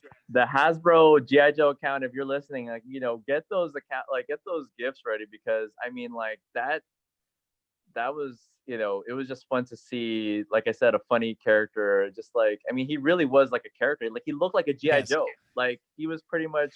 Yeah, I with his mean, camouflage cap and the and Transformers shirt. That Optimus Prime shirt was awesome though. I saw that shirt that he was wearing it too, was a man. pretty cool So shirt. yeah. But if they come out with a classified crankcase, they better homage Mark. Oh my gosh, Like for yes. real. For real, man. Oh man, but yeah, it just cracked me up because like this might sound really weird, but he kind of reminds me of you in a way. Not Yeah. not in any of his like specific mannerisms or anything like that, but again just like that overwhelming positivity. It was just Sure. like this just seems like a fun guy to be around. And it Yeah. just yeah, just cracked me up and just really caught my imagination. I think it was Anthony at first, Anthony Bricali from TFU.info was like, "Hey, I think this guy's waking and baking." Yeah. But yeah, just I know. it was just so fun to watch him though. Yeah. He was a lot of fun. Okay, let me see if I could get back on track here. So yeah, so since it was part of that same reveal, let's jump ahead and talk about the in a time where we had characters that we never thought we were going to get. Hmm. Oh, I'm not sharing my screen. Let me go back and hit share to share my screen. Okay, there we go. So you have yeah, so you have Arctic Mission Storm Shadow and probably the figure that again we never thought we were going to see, like not only in the official line but like like ever. I mean, you got Prophet Director Destro, who Yeah. is obviously a homage to the infamous Pimp Daddy Destro from like Nice. 1992 or something like that. And I just like how they just went for it. He's got like the burning cash and the leopard cape, and they even talked about during the live stream that there is like a canon story about how this disguise comes to be, something having to do with like a casino heist or something like that, and Destro has to be in disguise. And it's like, Yeah. that's fine, I'll take it. Um, yeah, what's really interesting too is like whenever they're doing these reveals, like it's just amazing to see like what they're doing, like what could be next. Because like the first wave, we were like getting this like, okay, they're kind of like doing the Sunbow thing, kind of like Yeah, getting the iconic characters. But then out of left field, the Pimp Daddy Destro and Storm Shadow '90s, and like they throwing a bone to the '90s kids out there. yeah. Like it was so like when I saw that Storm Shadow, like I was flashback to my childhood of like '90s. And like um and you mentioned that canon story. I'm wondering, Mike, Mm. if IDW is going to be partnering with GI Joe to do comics based on these action figure reveals, like where, like I know how Transformers, like they have their own comic that's kind of going along with Yeah. Siege and Netflix series. like I'm hoping we get like a comic series and a Netflix series that kind of ties in with these lines to fill in those gaps. Yeah. Yeah, it'd be interesting, especially since and I don't remember if it's currently going, but there was a contemporary GI Joe comic series that, you know, bless his heart, Anthony's been strongly encouraging me to check out, to the point where he even sent me a link with some of the comics in it, and I still haven't read them. But he's, you know, he's a big fan of Joe also, and has said it's like, you know, as a fan of Joe, you will like this. And I just haven't given it a day in court yet. So I don't know if that series is currently going, or if they're going to end that very similar to the previous Transformers series and then relaunch something that's centered around a classified series. Because I mean, Yeah. I know, you know, they kind of did the same thing with America's Elite, you know, a handful of years ago. Oh So yeah, yeah. No, I shout out to Anthony, man. No, yeah, for sure. I love it whenever they I love it when they redo a comic and they kind of pick and choose like some of the core characters. yeah. Like you mentioned, America's Elite, and then the current series that they have right now too, out right now, which is yeah, Mike, definitely check that out for sure. I So think are you reading it also? yeah, yes, I am, and Okay. I we need your hot take on that, Mike. All right. All right. I'll have to check it out. Okay, Because again, yeah, I have man, no reason not to, other than I'm just lazy and for sure. haven't. But so anyway, so yeah, so I do think it's interesting though that, I mean, because like I'm sure that Prophet Director Destro was supposed to be an exclusive of some kind. You know, Yeah, maybe it was a lesser tier of San Diego Comic Con version to kind of go with the more deluxe Snake Supreme Cobra Commander. I don't know. yeah. Um, but then with this Storm Shadow, again, I think it's interesting that one, they chose this deco. Hmm. Two, that this deco comes out before a regular deco. Right. So in this world, is this Storm Shadow's default deco? I don't think so, because like No. it's not in the poster I have here, but um you know, he's shown in kind of like his more traditional white garb, and this, you know, it even says, you know, Arctic Mission specifically. um Yeah. so I think it's interesting that this figure comes out before a standard deco Storm Shadow. What do you Yeah. make of that? No, that's yeah, and that's the thing too. They're playing tricks with us, Mike. These guys are messing with us because yeah, no, I know what you're referring to the there's like there's already art images of that Yeah, Storm Shadow that you're talking about, where he has like that kind of like thing, that face Mortal Kombat thing on his mouth. yeah, yeah. And you know what's also interesting too, Mike, is the GI Joe website, which Okay. they showed like a bunch of character bios in there, and so I was kind of thinking like, oh, are these going to be the future upcoming releases?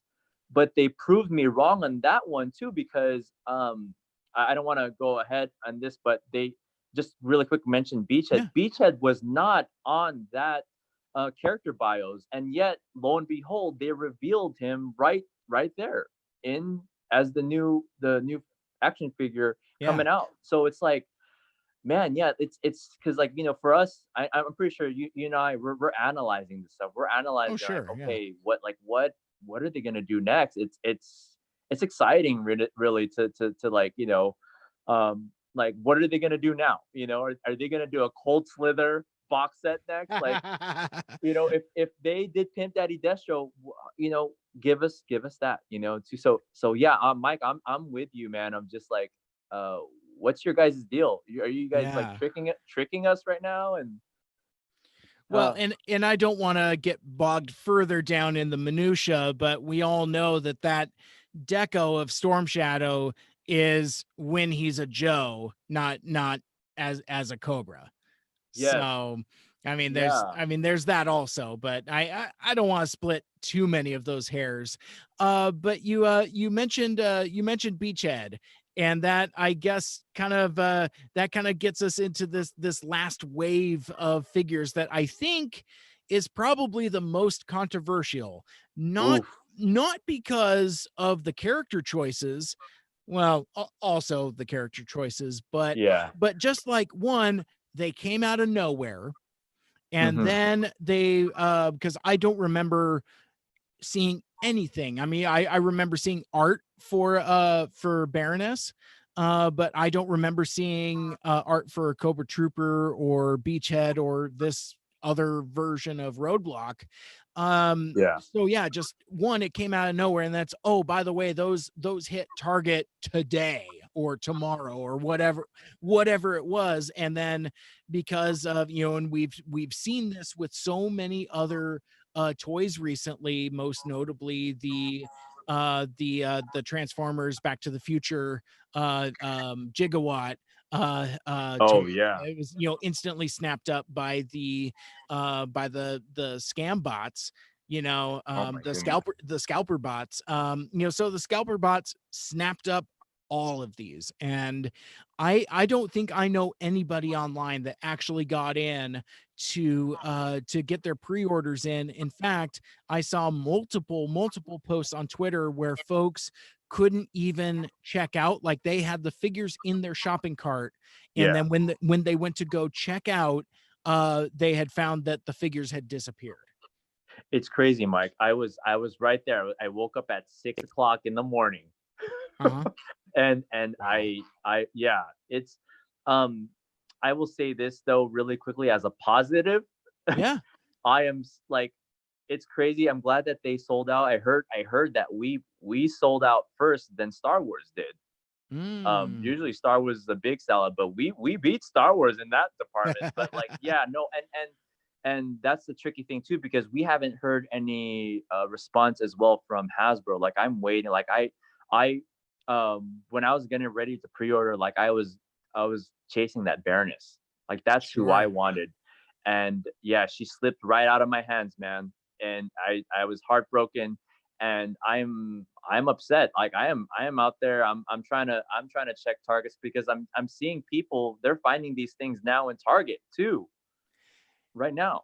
Yeah, see, and that's what I was gonna kind of Uh, bring things around to, is like, I had seen you post on Twitter a couple times that you were pounding the pavement checking out Targets, and there was part of me, I'm like, buddy, what are you doing? The pre-orders are gone. They're, these aren't things that are things. But then I heard of of them being spotted in the wild, yeah, and that and that just kind of blew me away. So you went to Target today, like right before we yeah, started recording, right? yeah. I was on my west picking up some errands for my family, and I just wanted to check to see if it was there or not. And it's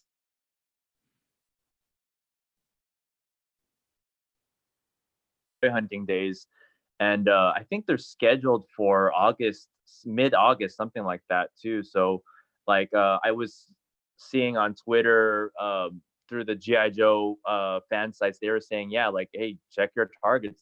They might be out there. So, I just thought it was like, hey, might as well check while I'm here. So, Yeah. but yeah, I'm waiting for Hasbro to, or the GI Joe account to address this, because yeah, Yeah. it's pretty messed up, and these guys are going up there on eBay. Like Baroness is going for 170, and all the other figures are going for $100. It's just yeah, it's crazy, man. I Well, and it's crazy for a number of things. I have a Target story to share. Like I was looking on Facebook just before we started recording, like literally like minutes before I started the Zoom and invited you.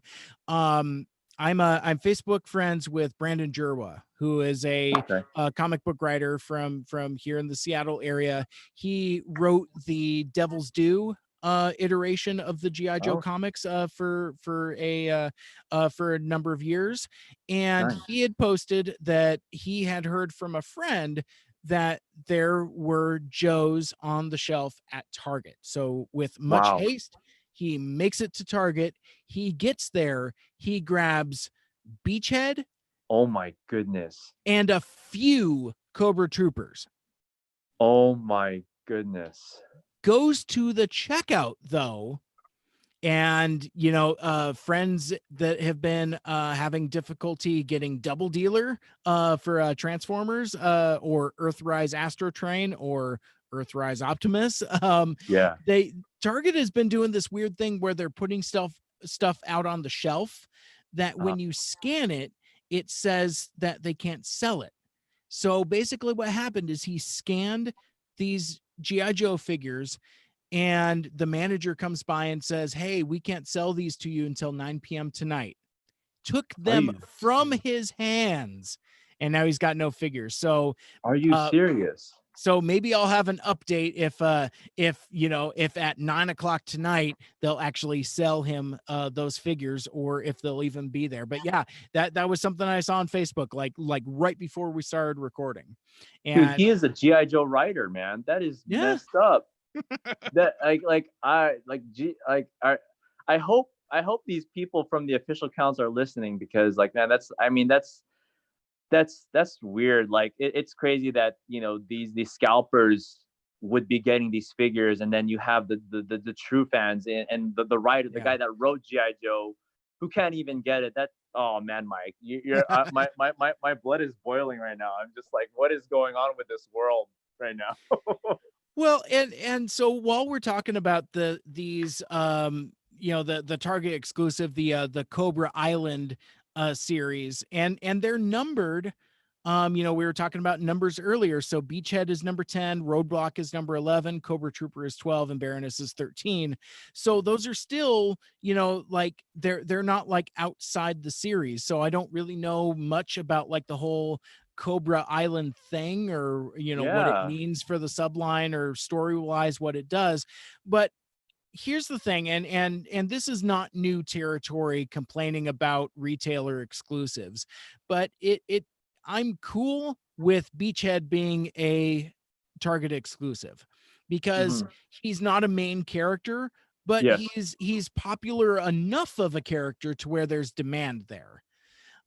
This variant of Roadblock, I don't know what to do with Oof. this guy because it's I mean, I don't want to be specifically negative, but I don't like it.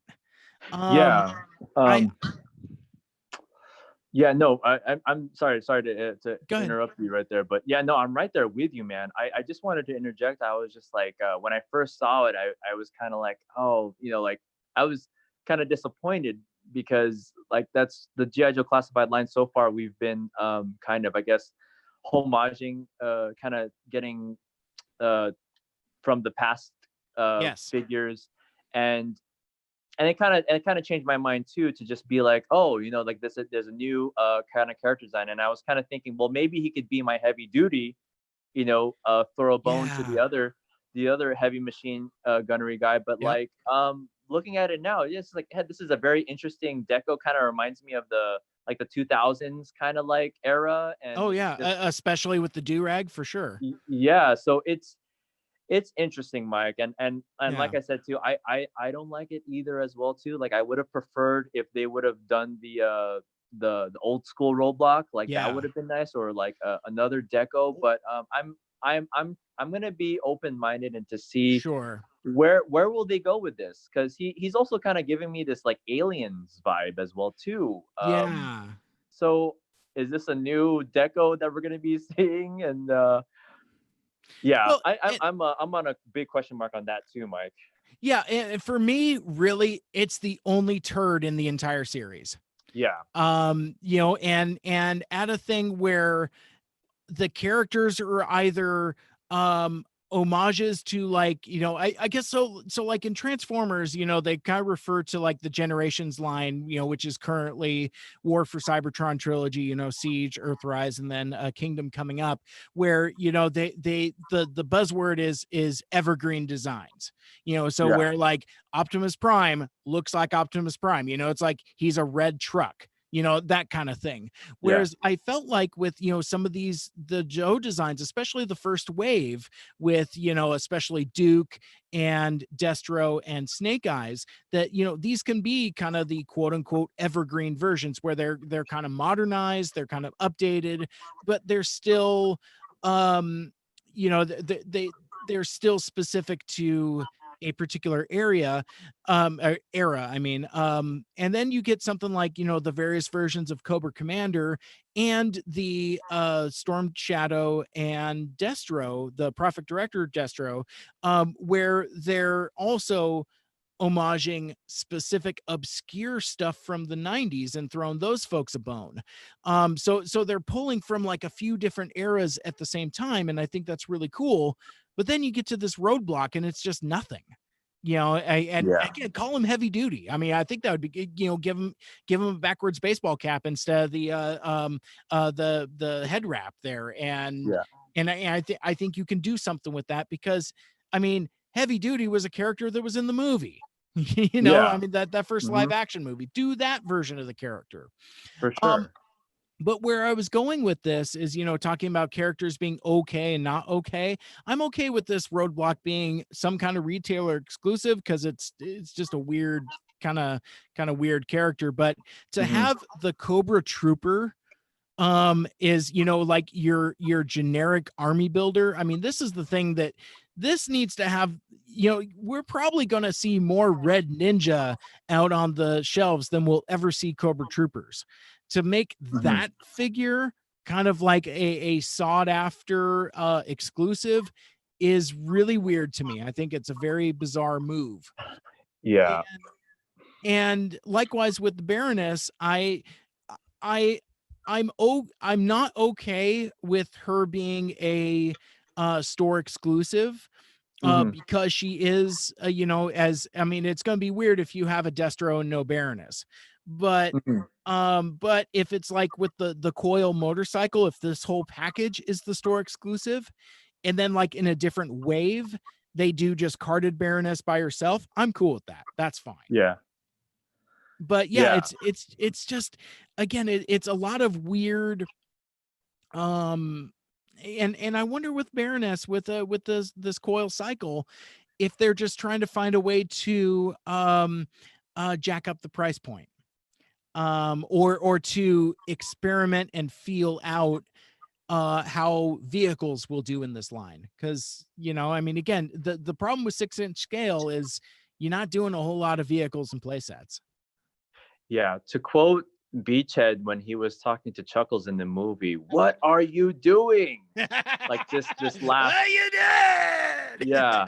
What are you doing? That's so This cool. last wave. Yeah. It's like I said, man, I hope Hasbro addresses all of this stuff because yeah, I mean like that Cobra Trooper, man, like he should be like the Yeah. Hasbro Pulse army builder. Yes. And I yeah, I'm not quite sure. I can't speak to like all the logistics of all those things, Sure. but yeah, Hasbro right now they are 1-1 right now, you know. So Yeah. it's the ball is in their court now. What are they gonna do? Because you know, it took them a long time to get GI Joe back, and then for this stuff to happen, I hope that they address it. And I hope that they make these things available as soon as possible. At least just address us. At least just Yeah.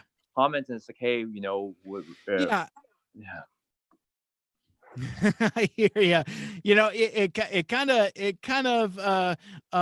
hurts my heart a bit to hear you all worked up because I know you're always so positive, yeah, and it, yeah, it kind of disconcerts me that you're wound up. It's no fun. Um, this Cobra Trooper is a rad figure though. yes, It's and I like that they went with a Cobra Trooper as opposed to say like a Cobra Viper.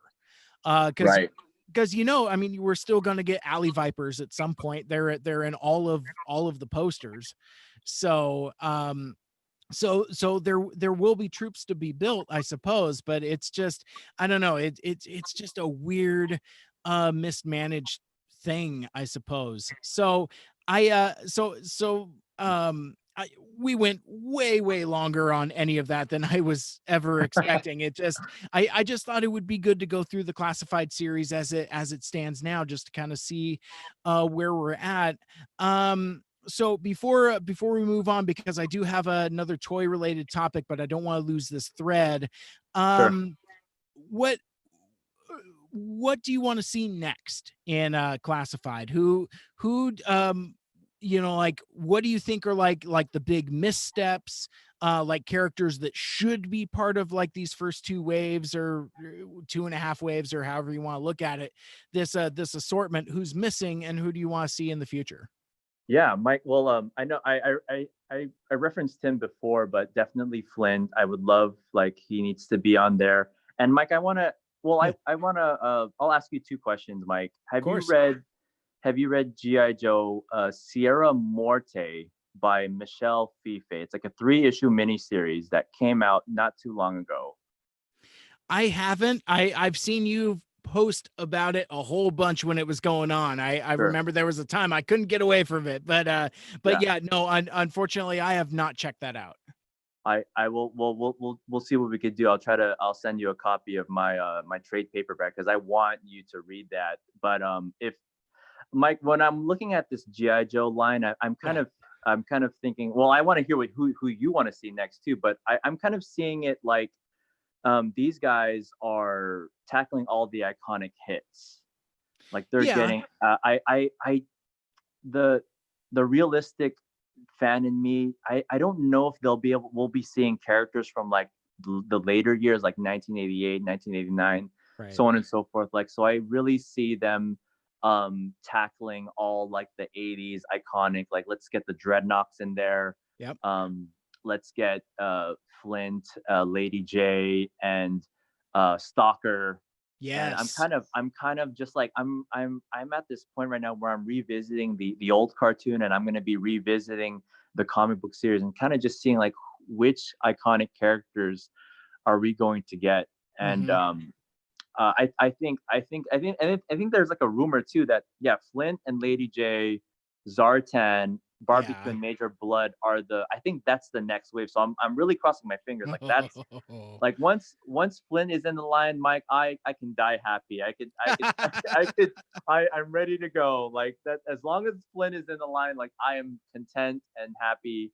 And then, but Mike, who do Yes. you want to see, man? Well, one character that you hadn't mentioned of all of those that I would like to see is Firefly, the saboteur. Ooh, Now, ooh, I think I've talked about this in a couple different places, but maybe not. So for me, like when I was a kid and I had the figures, I always treated Firefly as if he was a third brother to Snake Eyes and Storm Shadow, because nice. they all have that stereotypical ninja mask, Yeah, where it's the head wrap, the face mask, and all you could see is like the eyes, just yeah, basically that classic iconic ninja mask. But with Firefly, and I didn't either pay attention or didn't want to or whatever, because like for me, anybody that wore that was a ninja, whether they yeah. really were or not. And so between Storm Shadow and his all white deco, Hmm. and Snake Eyes, as we talked about earlier, being all in black, Firefly comes along in gray camo, where it's in Ooh, shades of gray and it's camouflage. wow. That look really appealed to me when I was younger. And I wouldn't say like I'm a huge fan of the character, but it's a fun memory that I always had. And I've seen some stuff done with him, and I think, correct me if I'm wrong, but he shows up in that second live action movie, right? He's in Retaliation, I think. Oh yeah, yeah. He's played by that. I don't know the actor, but I know the actor was Punisher, if I'm not mistaken. Oh, that's right. Yeah, yeah. Ray Stevenson. Yeah, Yeah, right. I have I've seen a lot of folks tweeting about the live action movies recently, so it's kind of top of yeah. mind. But I haven't watched either of those in a really long time.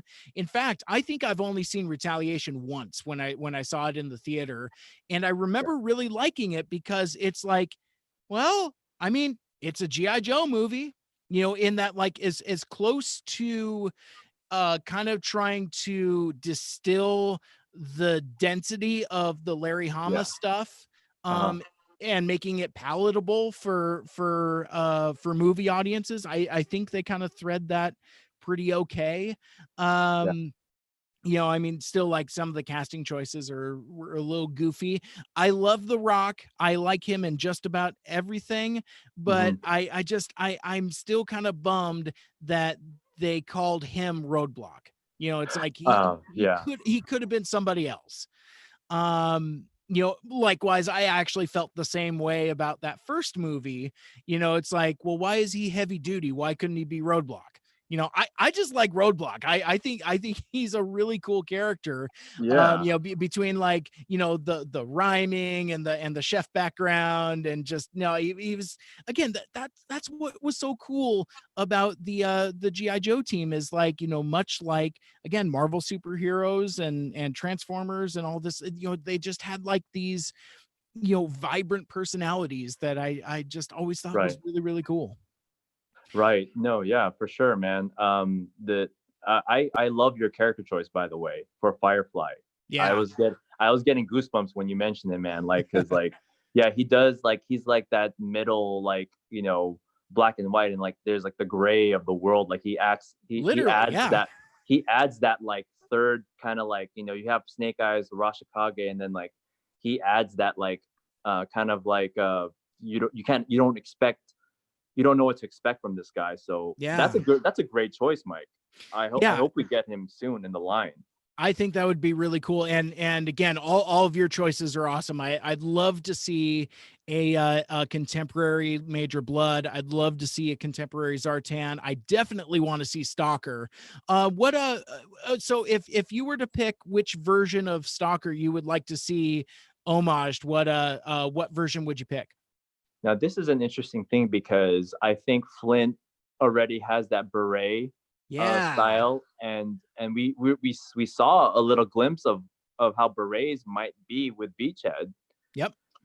So with that said, I maybe to take a break from the beret wearing, I wouldn't Mhm. mind seeing Stalker in that 1989 where he was wearing like the beanie, the kind of like the tundra Yeah. Stalker with that with With the the white boat. jacket and the giant canoe. Yeah, man. Like I would love to see that at least. Kind of a different version of Stalker. Yeah. Yeah, I mean, I because and it's another way to express him being a tracker, basically.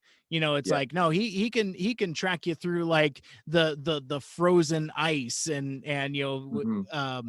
yeah, I mean, he almost became like a snow guy for Right. with the boat and the white jacket.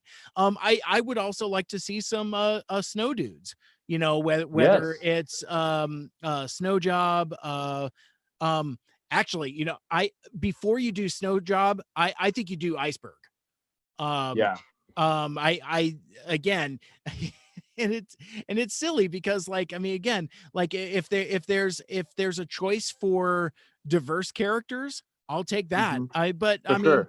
but like, iceberg turned into a killer whale in the in the I know. cartoon, so And they might put Snowjob, and they might classify him in that special missions category because, like you said, oh he's not yeah. he's not like one of the main dudes. He's not one of the main characters per se, like in the America's Elite kind of thing. But like Yeah, he yeah. is like, but he is a specialty character in that field, like snow job with the ice, and then maybe like ripcord with the free fall, and then torpedo with the underwater or wetsuit. Like those guys, I could Yeah. I could see them being in that special missions kind of like series. Yeah. I think that would be a lot of fun. Oh, who was I thinking? I low light would be cool. I think you need a sniper. Oh yeah. Oh yeah, for sure, Um, man. I mean, especially with some of these more Nerf inspired firearms. So you give him Yeah. a big blue and orange sniper rifle that's just as big as he is, and I'm just as fine with that. I'm totally cool with GI Joe having cartoon weapons. I Yeah. just I a lot of people have like a real problem with it, and I just don't.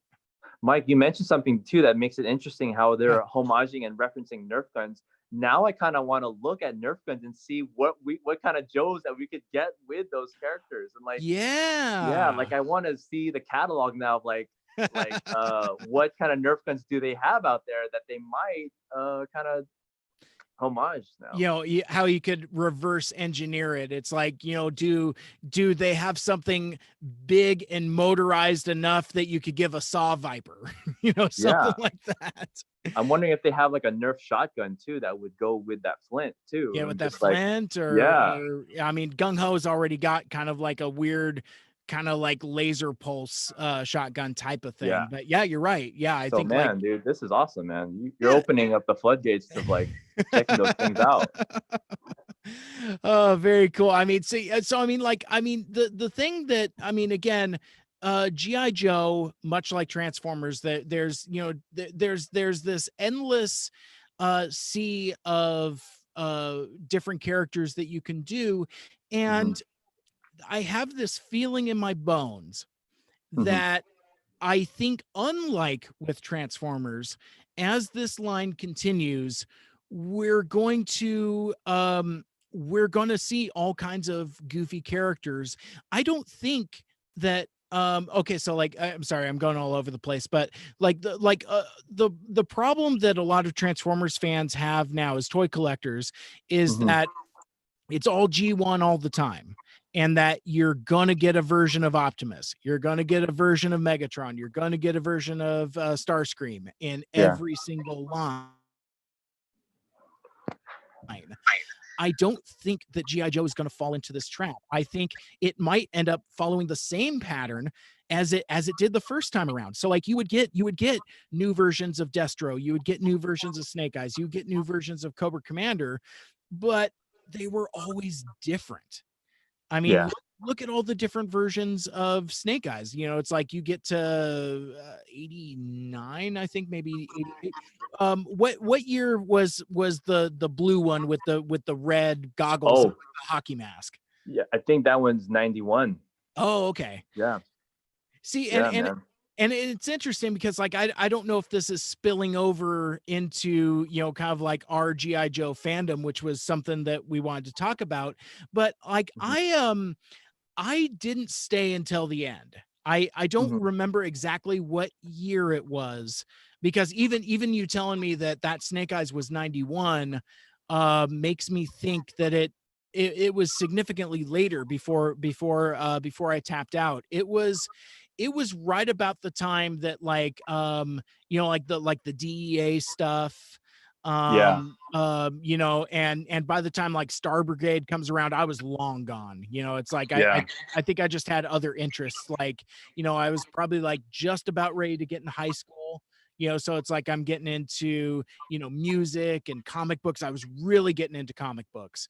Yeah. Like in a big bad way. Like, you know, it's like I could actually like afford to follow comics, and yeah, action figures was just one of those things that kind of fell away. Like I never really Hmm. got rid of like my old stuff per se. A lot of it just kind of got lost to the sands of time. But yeah, I think it was just yeah, just one day I just stopped getting them. But I remember that Snake Eyes figure, the 1991 one with the hockey mask and the infrared goggles, and thinking Yeah. it's like, I'm not a fan of this. I was really not a fan of it, and it's only been in very recent years where I've kind of warmed up to it. It's like, you know what? It's okay to have some radically different versions of Snake Eyes. Yeah.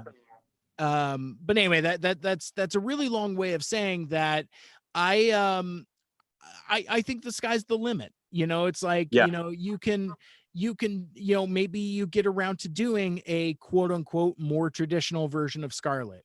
Maybe you do a single pack version of Baroness. You Hmm. know, again, we're probably still not going to see hooded Cobra Commander anytime soon, but like I mean, again, like, you know, Tomax and Zaymot, the Crimson Twins, the Crimson Guard. I mean, Yeah. how cool would a Crimson Guard figure kind of based on like the Cobra Commander kind of aesthetic, with like all the gold details and things like that. I I Oh, that would be perfect. I think that would be killer. Because again, in this 6-inch line, you can do these super intricate decos that, again, while they can still kind of homage and touch on the old stuff, it can still do something kind of new, like Scarlet, like that second version Roadblock. And and it's kind of okay to do something different. So it's again, it's a pretty good time to be a Joe fan, I think.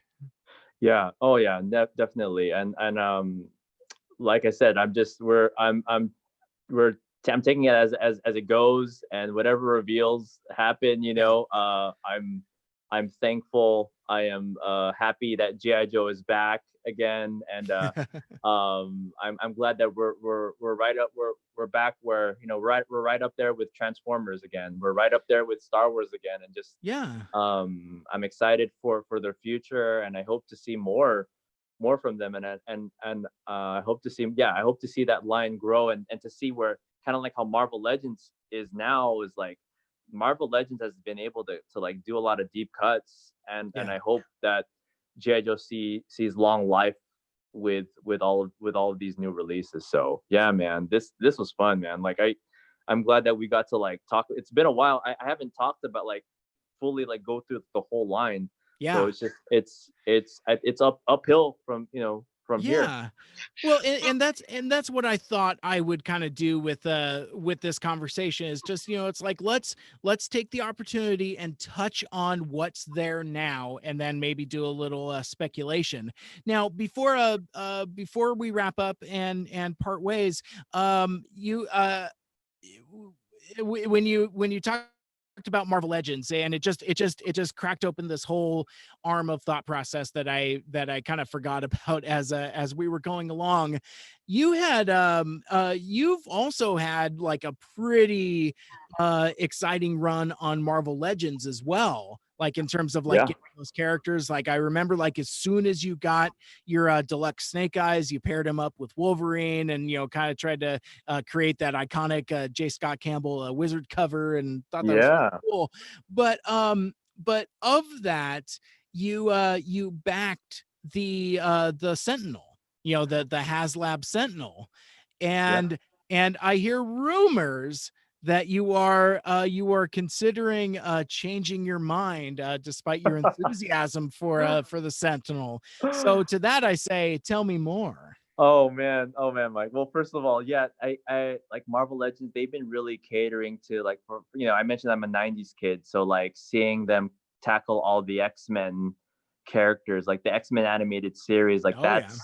that's what they're like. I'm getting my vibes from, and like I'm like, oh man, they're coming out with all like the '90s stuff. So like, and then yeah, Sentinel. Like unfortunately, like I wasn't able to back the Unicron one because I really wanted to, but it's just it was I was So expensive, yeah. and it's so big. Yeah, but the Sentinel now is he's like, that was $300 for the robot. Like that's doable.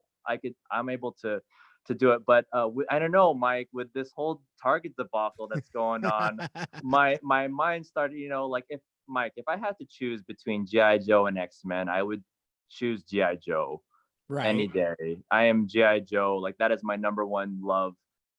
Sorry, X-Men. Like if they if like if I had to scalp all the figures and buy crazy prices for them, if they never come out in Target, I would have to cancel my thing for the Sentinel.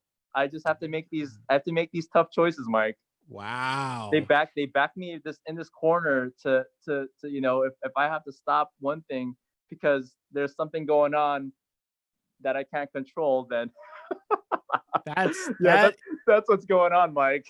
that is some devotion there. And so, we talked about two different HasLab projects. HasLab is obviously Hasbro's crowdfunding platform, Yeah. where basically it's like, this is a premium line that are a premium item that we cannot sell at retail because of the prohibitive price point. You know, the first one was Jabba's sail barge from the Yeah. Star Wars line, then Unicron from Transformers, and then now through Marvel Legends, they've done the Sentinel, and Hmm. the whole thing is very odd to me.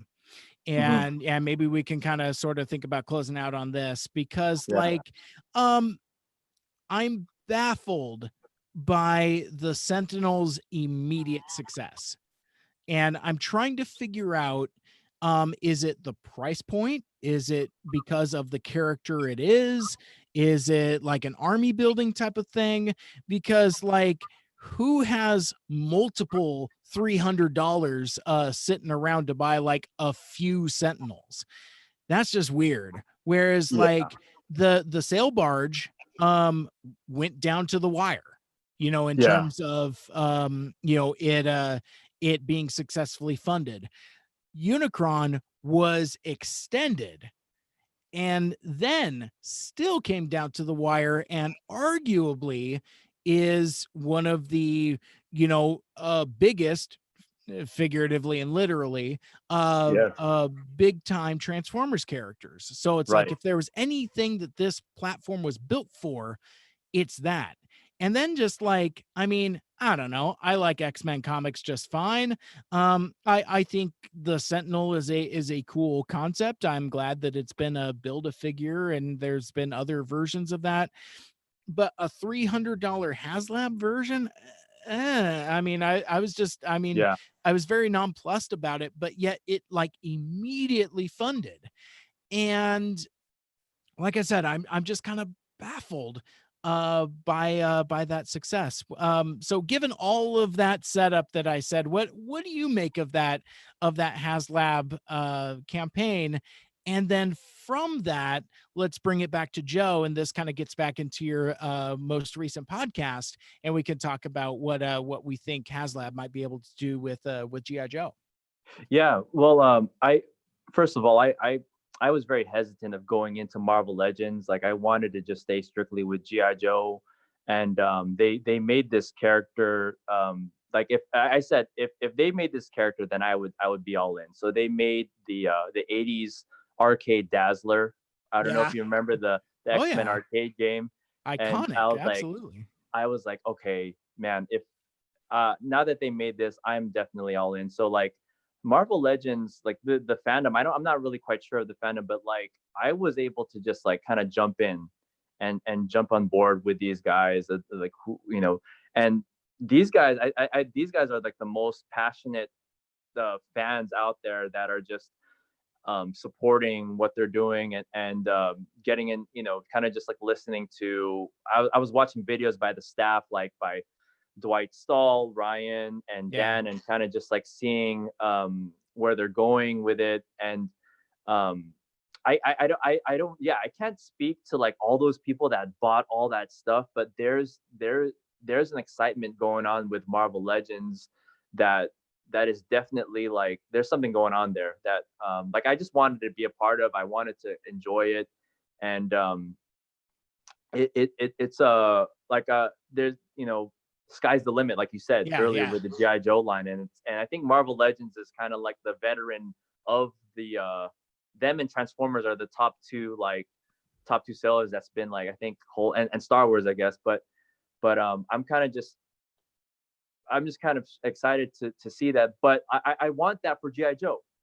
I want to see GI Joe go up to the levels of a Marvel Legends and Transformers, and just to see them succeed and be successful just as they were. So Yeah. yeah, like you said, I might have to start shifting my allegiances here and focusing on being a supporter for GI Joe. And yeah, man, I don't have all the money in the world. It was, I think it was because of like the hype, it was like, oh Yeah. yeah, let's back it. But then kind of reality kind of set back on me. It's like, well, wait a minute. There's this other line that I'm passionate about, and I might have to cut ties with them Oh, I just see. because I gotta be faithful to GI Joe. I love it. I love it. Oh man. I appreciate your passion. That that always cracks me up. It's so fun. So with that, if if there was to be a HasLab GI Joe related project, what do you think that they can do, keeping in mind that it's still something that needs to, I don't know. No, I'm sorry. Let me take my provisos out the window. I'll save those for Yeah. myself. What do you want to see from a GI Joe Yeah. HasLab? Yeah. Well, two things, and I mentioned this in my podcast, as you mentioned. Thank you for that plug, Mike. They There's two ways we could go with this, because looking back at the past, Star Wars, they did the sail barge, Right. and so like that, they were catering to the faithful, the 3 3/4 inch kind of guys, and they were able to do that with that. So I was thinking, like, maybe the HasLab, the USS flag has been talked about, like, oh, it's the most iconic, GI Yeah. Joe vehicle, and like, a lot of people were like, that's like a holy grail. But how cool would it be if they did like a modern update to that, and kind of just like cater to all the the fans that have been carrying this brand with the 3 3/4 inch? Like, they can go that route. Uh-huh. Or what and Star Wars has a 6 inch line, but the HasLab didn't do that with that. So, but like the 6 inch, I don't know what they could do with that. I can't think of like any huge robot that would go with the Joes, be Yeah. iconic. So I was thinking of like, what if they did like a fleet of the iconic vehicles, like, let's say, Mm. like a his tank or a Sky Striker, a Vamp, to put the Joes that we have already, to kind of pose them, because I think that's what HasLab is all about. Is like, they're like this big centerpiece of the iconic Yeah. displays. So those are my two choices, Mike. Like, I really don't know where we can go, but what do you think, Mike? What do you want to see, man? Well, I guess, and this is maybe me being contrarian, but I don't want to see the flag. Yeah, yeah, for sure. Because to me, like, if Unicron is too big, then the flag is just that even further. I think there's, I mean, yeah, as far as like a centerpiece, and I think you said something very key there, Dave. I think the key word here is centerpiece. Yeah, I think the USS flag is too big. But and so other conversations came up. It's like, I would like to see them do the Defiant before they do the flag. yeah, I would like to see a terror drome before they do the flag. But I think what you do, and I don't know what scale yet. I got to think on this more.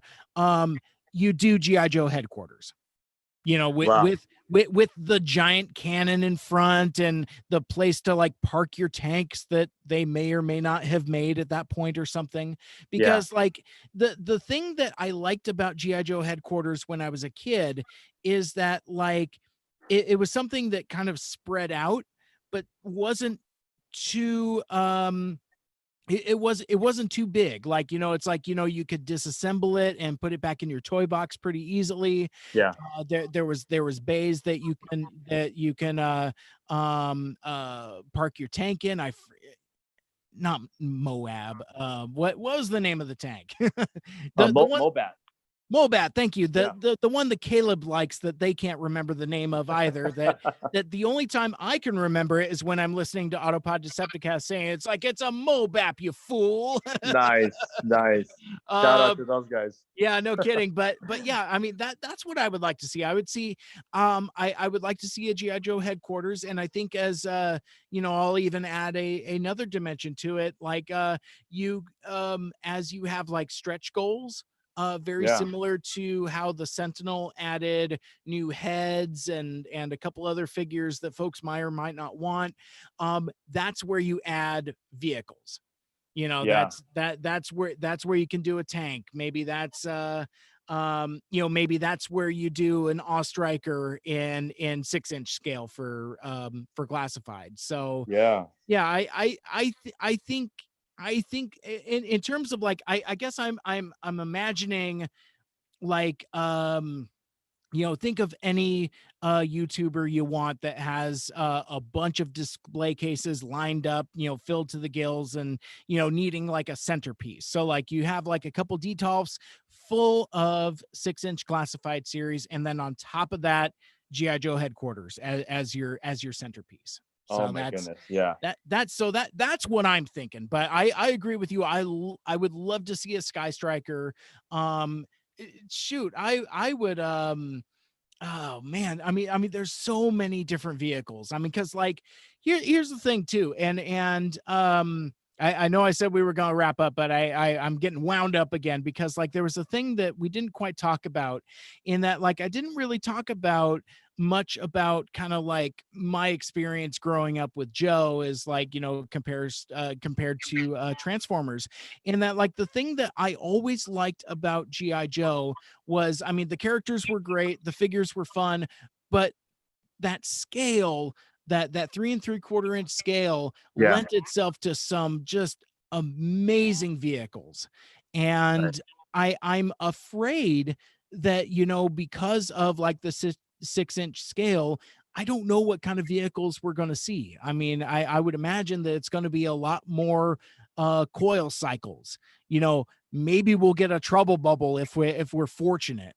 Right. Right. Maybe like some gliders or something like that. But I don't think we're going to see a hiss tank for classified series. I think it's too big. You wouldn't Yeah. be able to sell it at retail. It's like you were saying, Dave. That's what you do, is like your HasLab crowdfunding thing. But yeah, there's a part of me that, while I am so excited to see like new iconic versions of these figures again, I never thought we would see GI Joe in 6-inch. I gave up on that dream a decade ago. Yeah. Yeah. It's like, I mean, because I remember seeing Star Wars Black Series when they first came around. I was like, these are great. Man, would it be cool to see GI Joe in that in that same scale? And I'm like, it'll Yeah. never happen because they're never going to do GI Joe again. And Yeah. here we are. That's Um, crazy. yeah, Mike, I want to mention about the yes. because sorry to interrupt, the poster. It has vehicles on the bottom.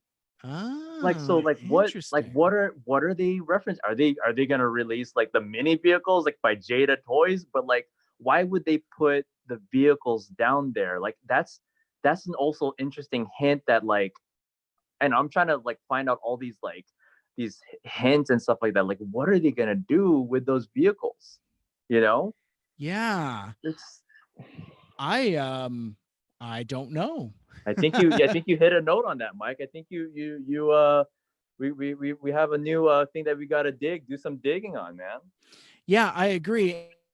I would love to hear what folks are thinking out there in internet land. Hit us up on the Twitters, and yeah, let us know what kind of vehicles you would like to see. Can there be vehicles? That kind of thing. It's very interesting. Now, last topic, I swear. Maybe. Well, I mean, I swear often, but um so we were talking about vehicles, and we were talking about the 6-inch line. I couldn't leave it alone without briefly talking about the quote unquote retro line. That's Oh, that Yeah, and it's a bit of a sore subject because like I'm kind of challenging the guy that is all about positivity, yeah, um at a time where there's not a lot there. I found myself um, incredibly disappointed. And I want to tell a story about this very quickly because again, we talked about that live stream where we got to meet Mark, our new favorite dude, yeah, Crankcase himself. But they reveal these retro figures, and so they're vintage card backs with vintage art, but they're contemporary figures, and they're loaded with accessories, and the packaging is kind of weird in that like yeah, like the white border is gone, and it just the art just bleeds to the edge. where I'm going with this, and I was kind of okay with that, saying like, that's fine that that's a thing, but it's not for me. I mean, like from jump, I'm just like, there's, we all wanted O-rings. Yeah. We all wanted reissues of the original, or at least some of the original characters, with the swivel arm battle grip and the rubber O-rings. Um, Not all that dissimilar to the Star Wars Retro Collection, where Right. they were straight up reproductions of the original Kenner action figures. And so the fact that it wasn't that was disappointing. Yes. But then, and I did not know this until I watched a video from a YouTuber that I don't know if I want to mention here, because I don't know if I want to go down the I mean, because I mean, it's so Sure. hard to, kind of like make references, but not necessarily like, it's like you don't gotta tear other people down. But Right. there, Right. but I found this out from watching a YouTuber that I don't especially like. But Sure. Sure. he revealed that the figures are not new figures. They're from the 25th anniversary line. And Yeah. it's just it's and that just brings up so many more questions. Like, so like the character mix doesn't quite make sense. They're kind of packed with a bunch of accessories that don't quite make sense. Um and yeah, like again, everybody knows this by now, but like, they put the wrong Snake Eyes head on the Commando Right. Snake Eyes figure.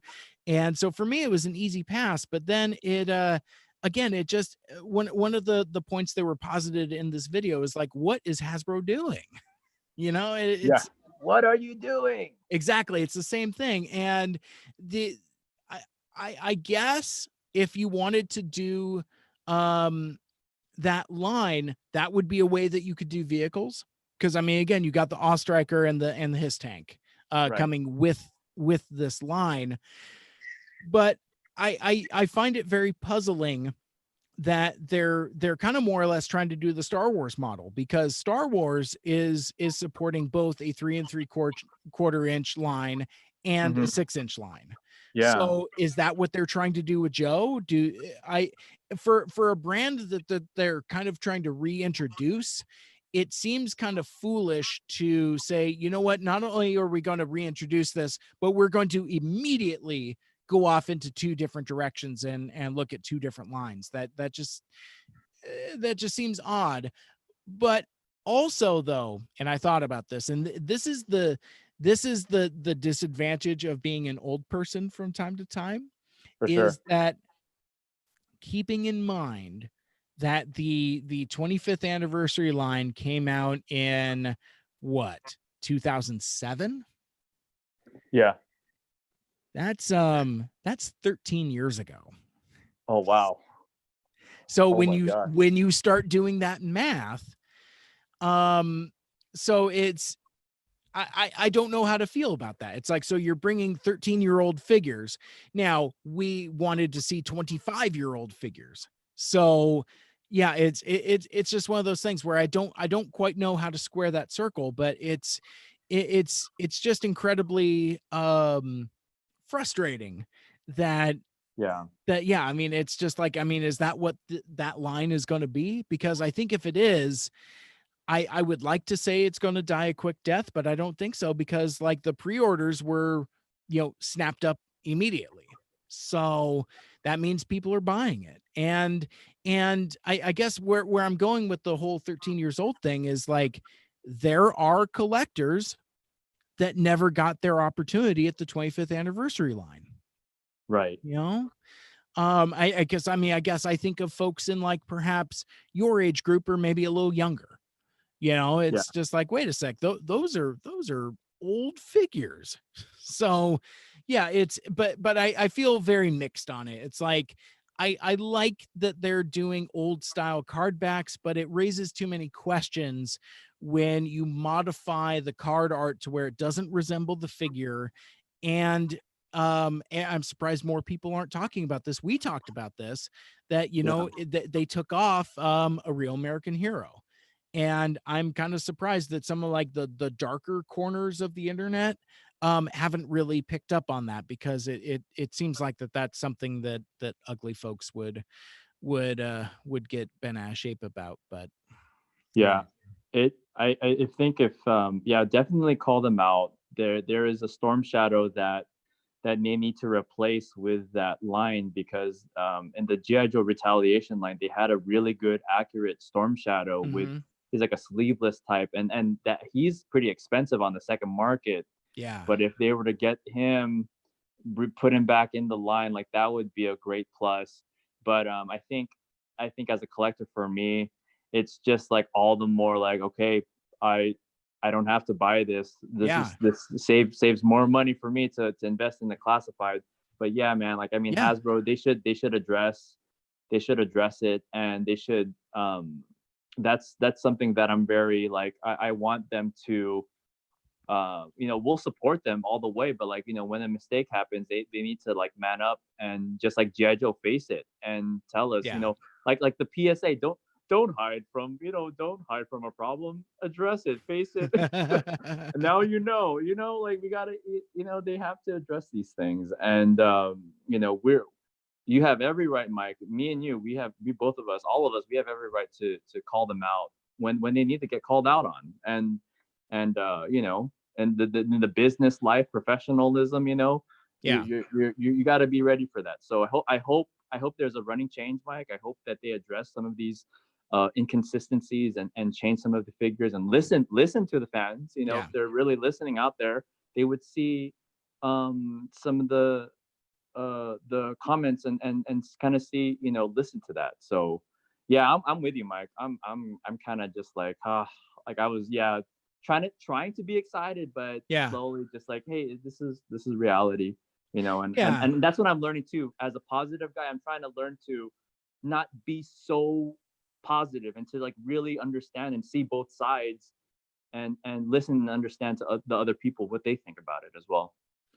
Yeah, and I think that's a really good way to go, because like, it was a word that you mentioned earlier, and in certain circles that's almost a slur when you call somebody a shill for for like I mean, it gets really polarizing. And it's interesting because, like, I don't know, I find myself kind of stuck in the middle, but also largely kind of with mixed feelings. And I don't think in the middle is completely accurate. Yeah. Because like I think of folks like our buddy Aaron from Autopod Decepticast. He Yeah. buys relatively little official stuff for Transformers. He's a third party guy. And he'll Yeah. say that, like, third party does the best stuff, and it produces the quality that his collection demands. And Yeah. that's totally fine. Um, but then you have other folks that demand that same level of quality for mass retail stuff. And I get really frustrated. Um uh because, like, it's, a rallying cry of one of these content creators that I'm not mentioning is, fans are making the best stuff. And Yeah. while that is true, because I immediately thought of third party Transformers, it's like, yeah, but it's still unlicensed product. It's not the official thing. It's like, I didn't even know what the heck a Marauders task force was until I saw that video that you shared. But it's like, I mean, that Yeah. that that's not GI Joe. That's not even like a acceptable substitute. But does that mean that I need to blindly buy everything that Hasbro makes and just like it? It Hmm. it feels like when things get that partisan, and we've seen this, with movies, and it's kind of like, if you are not with me, then you are my enemy, that kind of thing. And I don't think it's that cut and dry. Like, for example, I'm excited that there are new GI Joe, that there's a new line and new characters and new versions of all this. But I have, me personally, for my taste, I have Mhm. zero intention of buying them all.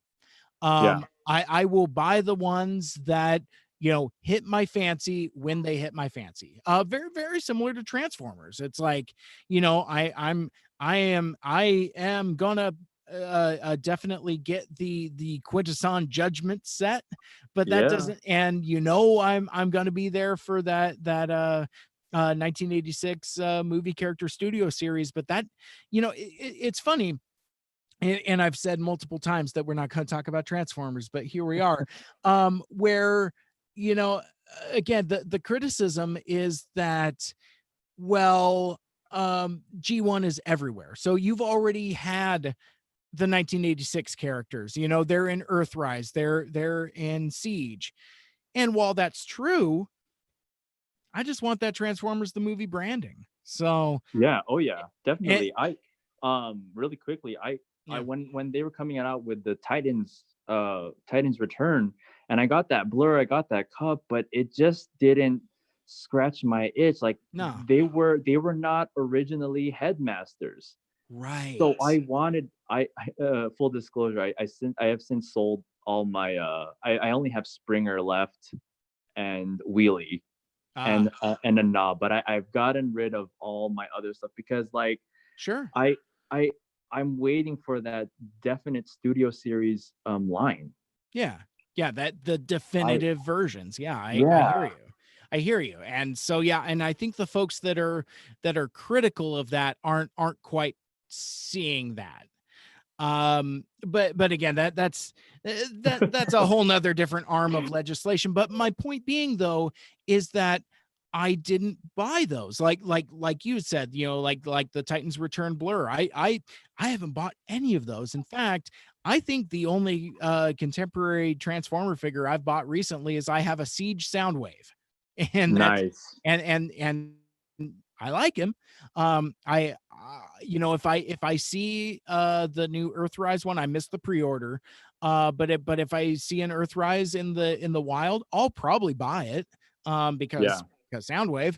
But I'm really excited for the RED series, because Yeah. it's like I've said, I don't even remember how many years ago it was. It was like, I think it would be really cool if you had like a Marvel Legends, Star Wars Black Series scale Transformers. Non-transformable, yes, yeah. You just, well, they're just Action Masters then. I'm like, yes. Yeah, Yeah. I would rather have that iconic version of Optimus Prime that Hmm. I don't have to worry about, one, spending $400 for Masterpiece Optimus, Right. MP44, but then also, not have to stress about all the fiddly bits to transform it. And I think that's, I mean, I've been told straight up that that's kind of sacrilegious. It's like, you specifically want non-transforming Transformers, but this kind of speaks to the core of the difference between my Joe fandom and my Transformers fandom, is that with Transformers, I've always been drawn to the characters and the story and the mythology and the fiction. So I've Yeah. always liked the story more than, quite frankly, I like the toys. It's like Yeah. I had my fair share of Transformers. I'm not going to say I didn't. But I didn't play with them as much. A lot of them just kind of sat on the shelf because, you've got, kind of unposable robots. Yeah. Whereas with GI Joe, I loved the toys. I mean the toys were like my favoriteest thing. Because of like the posability, the size, the scale, the vehicles, everything about GI Joe worked for me as a toy line. but I did have a harder time with the fiction. You know, the cartoon I think was a little too goofy for my liking at that time, because I Yeah, think and this seems so ridiculous saying this 30 years later, 30 plus years later, that yeah, it's like GI Joe was goofy, but Transformers is kind of where it's at. You know, Transformers was plenty goofy also, but there was, yeah, I can't articulate it, but there was something um more kind of whimsical about the GI Joe cartoon that didn't quite click with me. sure. On the flip side, the Larry Hama comics were a little too over my head. Like Mhm. I remember buying some of them and flipping through them and really liking the art and really enjoying like the striking images, but like I remember as a kid getting bogged down kind of like in Larry Hama's dense writing style kind of reminds me a lot of Chris Claremont's X-Men, Yeah, in that like it's very exposition heavy, and there's a lot of like, and I, Storm, shall use my weather powers to give us cover, and then I, Wolverine, will claw through the walls with my adamantium claws. And there was a lot of that with GI Joe. But I also remember like they leaned really heavy on like acronyms. Everything was an acronym, and it would be all the text boxes. It's like, well, yeah, an awe striker is blah blah blah blah blah blah, whatever the acronym for it was. And I just it was, again, this sounds very silly thinking about it 30 plus years later, but it was almost too adult for me. Never yeah, mind the fact that the Dreadnoks are drinking grape soda and eating donuts. But yeah, it was just something about it. So neither of the Joe fictions really captured my imagination, but in a sense, it didn't have to, because the toys did that plenty on their own. So yeah, and it surprises people when I share that with them, that it's like, because I'm so much about Transformers, but you don't hear me talk about Transformers toys a whole lot. You probably, and you've picked up on this on Twitter a bit. I probably talk about nostalgia for GI Joe toys more so than I do Transformer toys. that's very interesting, man. That's Yeah. yeah. No, I'm glad you shared that with me, Mike, because like it's good to see. It's fun to see like different takes Yeah. growing up with people, and it's interesting to like experience that, and to like and that's the fun thing about this fandom, is like meeting new people out there and seeing different childhoods, and all those things, and I'm glad. First of all, I'm glad that GI Joe was a fun action figure line for you, Oh and yeah. I'm glad. Like I have this thing that like I think like all the toys that we're having fun with now, like they got it from that 3 3/4 inch GI Joe. Yes. Like the posability, the knee joints, the elbow joints, like Marvel Legends, Star Wars Black Series, all this fun stuff that we're enjoying now.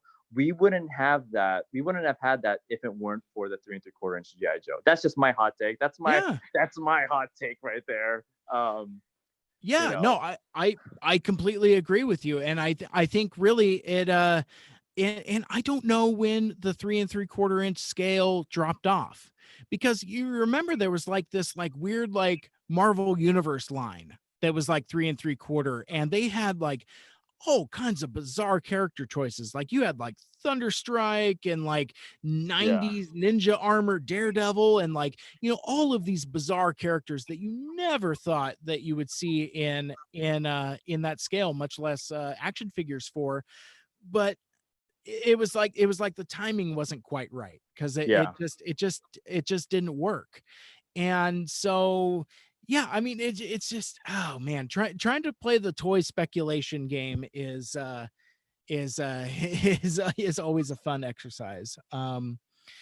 For But sure. hey, man, this has been an absolute blast. This has been an Woo. absolute pleasure. I mean, obviously, we could talk. We've talked for a couple hours. We could easily talk for a couple more hours. But Yes. I think our time must draw to a close, because I'm sure you have a lovely family that you would love to get back Oh, to. man. So, Mike, we yes, got to do this again, man. I like I I hope you have me on again, man, because I really enjoyed talking Joe with you, and hopefully when when we get more GI Joe reveals, I'd love to just hop on back again, man, Absolutely. because I had so much fun. Like like dude, you kind of like noted some things that I missed, like the whole Red Ninja accessories with the snake eyes and like the Nerf gun stuff, and it's just like, oh, this was fun, Mike. This was so much fun, man. Yeah, and these introductory episodes are always longer because like there's so much ground to cover. But yeah, I agree with you, man. I think anytime that there's Joe talk to be had, we got to do it, and maybe like you, me, and Anthony do something at some point too. I think that would be a lot of fun because he has got a ton of nostalgia for like the mid '90s Nice. Joe, I know that's I know that's definitely a huge thing for you as well, because really that was kind of like the inspiration for your podcast Yeah. avatar thing. I'm scrambling while I'm trying to share my screen here so folks at home can see what's doing there, because yeah, it's like I picked up immediately on the background there being kind of inspired by those later Joes and that battle core line. Oh yeah, man. Yeah, for sure. And it was done by a Transformers guy, Yeah, Josh Perez, and I mooch. yeah, Daimuch. Yeah, man. Like yeah, that's I'm just trying to embrace that era. I don't really see it referenced at all. So hopefully we get more representation, and I get to meet more 90s GI Joe fans through this endeavor. But yeah, man, I'm embracing all of Joe. It's not just 90s. I love the 80s. I love the 2000 stuff. So Hmm. yeah, man, I'm just on this fun journey with everyone and just rediscovering all the stuff again. That's awesome. Very cool. Yeah. Well, Dave Cabal, Retro Cabal, this has been an absolute blast. Again, we will do this again. We will probably do this again very soon. Hey, how's next week look for you? Oh yeah, dude, I'm down. I'm so down, man. I'm so down. I apologize once again for my video not being shown. I'm in some hairy circumstances here. I'm in deep within the Cobra Terradrome right now. There it is. So I will Deep definitely cover. have a better backdrop for next time. And thank you so much, Mike. I really, it was a big honor, and I'm glad that we got to do this, and I'm excited for more, man. You're welcome, and thank you for taking the time. I really appreciate it. Before we part ways for now, could you let folks know where they can listen to your podcast, Retro Cabal, where we can find you on the internet, and how we can connect with you out on the social medias? Yes, sir. Yes, sir. You can find me at Retro Cabal. I am on Twitter. That's where the party's at, man. That's where everyone's at. So go on Twitter, and then I'm using the Anchor app to record my podcasts, and from there they distribute it to all the big platforms like Apple Podcasts, Spotify. So you could find me there, and if you're not able to, just feel free to direct message me. I am at Retro Cabal. I have an Instagram page, but I Mhm. don't really use it often. I'm mostly on Twitter. And then if you want to see like my other stuff, I'm at Dave Cabal on Instagram. That's where all my other stuff is going on. If you want to see who I am and what I'm doing, but at Retro Cabal, man, that's where it's at. That's where it's at. Twitter right there, man. That's awesome. Really appreciate that. And that'll do it for this week's show. Thank you for hanging out with us. Thank you for watching. Thank you for listening to the podcast. And those of you that are watching on the live stream, you'll be able to hear this on the Mike Seibert Radio podcast feed. If not next week, then the week after. Depends upon how schedules go. But if you would like to listen to my podcast, Mike Seibert Radio, subscribe on Apple Podcasts and Stitcher, Google Podcasts, Spotify, or wherever you listen to your podcasts. Same places you can listen to Retro Cabal. And of course, you can check out the full show archive out on SoundCloud. Like, share, rate, and review the show. Let us know what you like and what you'd like to hear more of in the future. You want to hear more GI Joe talk? You want to hear less Transformers talk, you want to hear me talk about Dino Riders or whatever else, hit me up, let me know. And yeah, you drive the show. Mike Seibert Radio is produced by Dave Sanders and is powered by Poddex. For Mike Seibert Radio, my name is Mike. And I'm Dave, Retro Cabal. And until next time, wear your mask and make good choices. All right. Oh man, Mike, thank you so much, man. Oh, you're welcome. Let me awesome. let me wave goodbye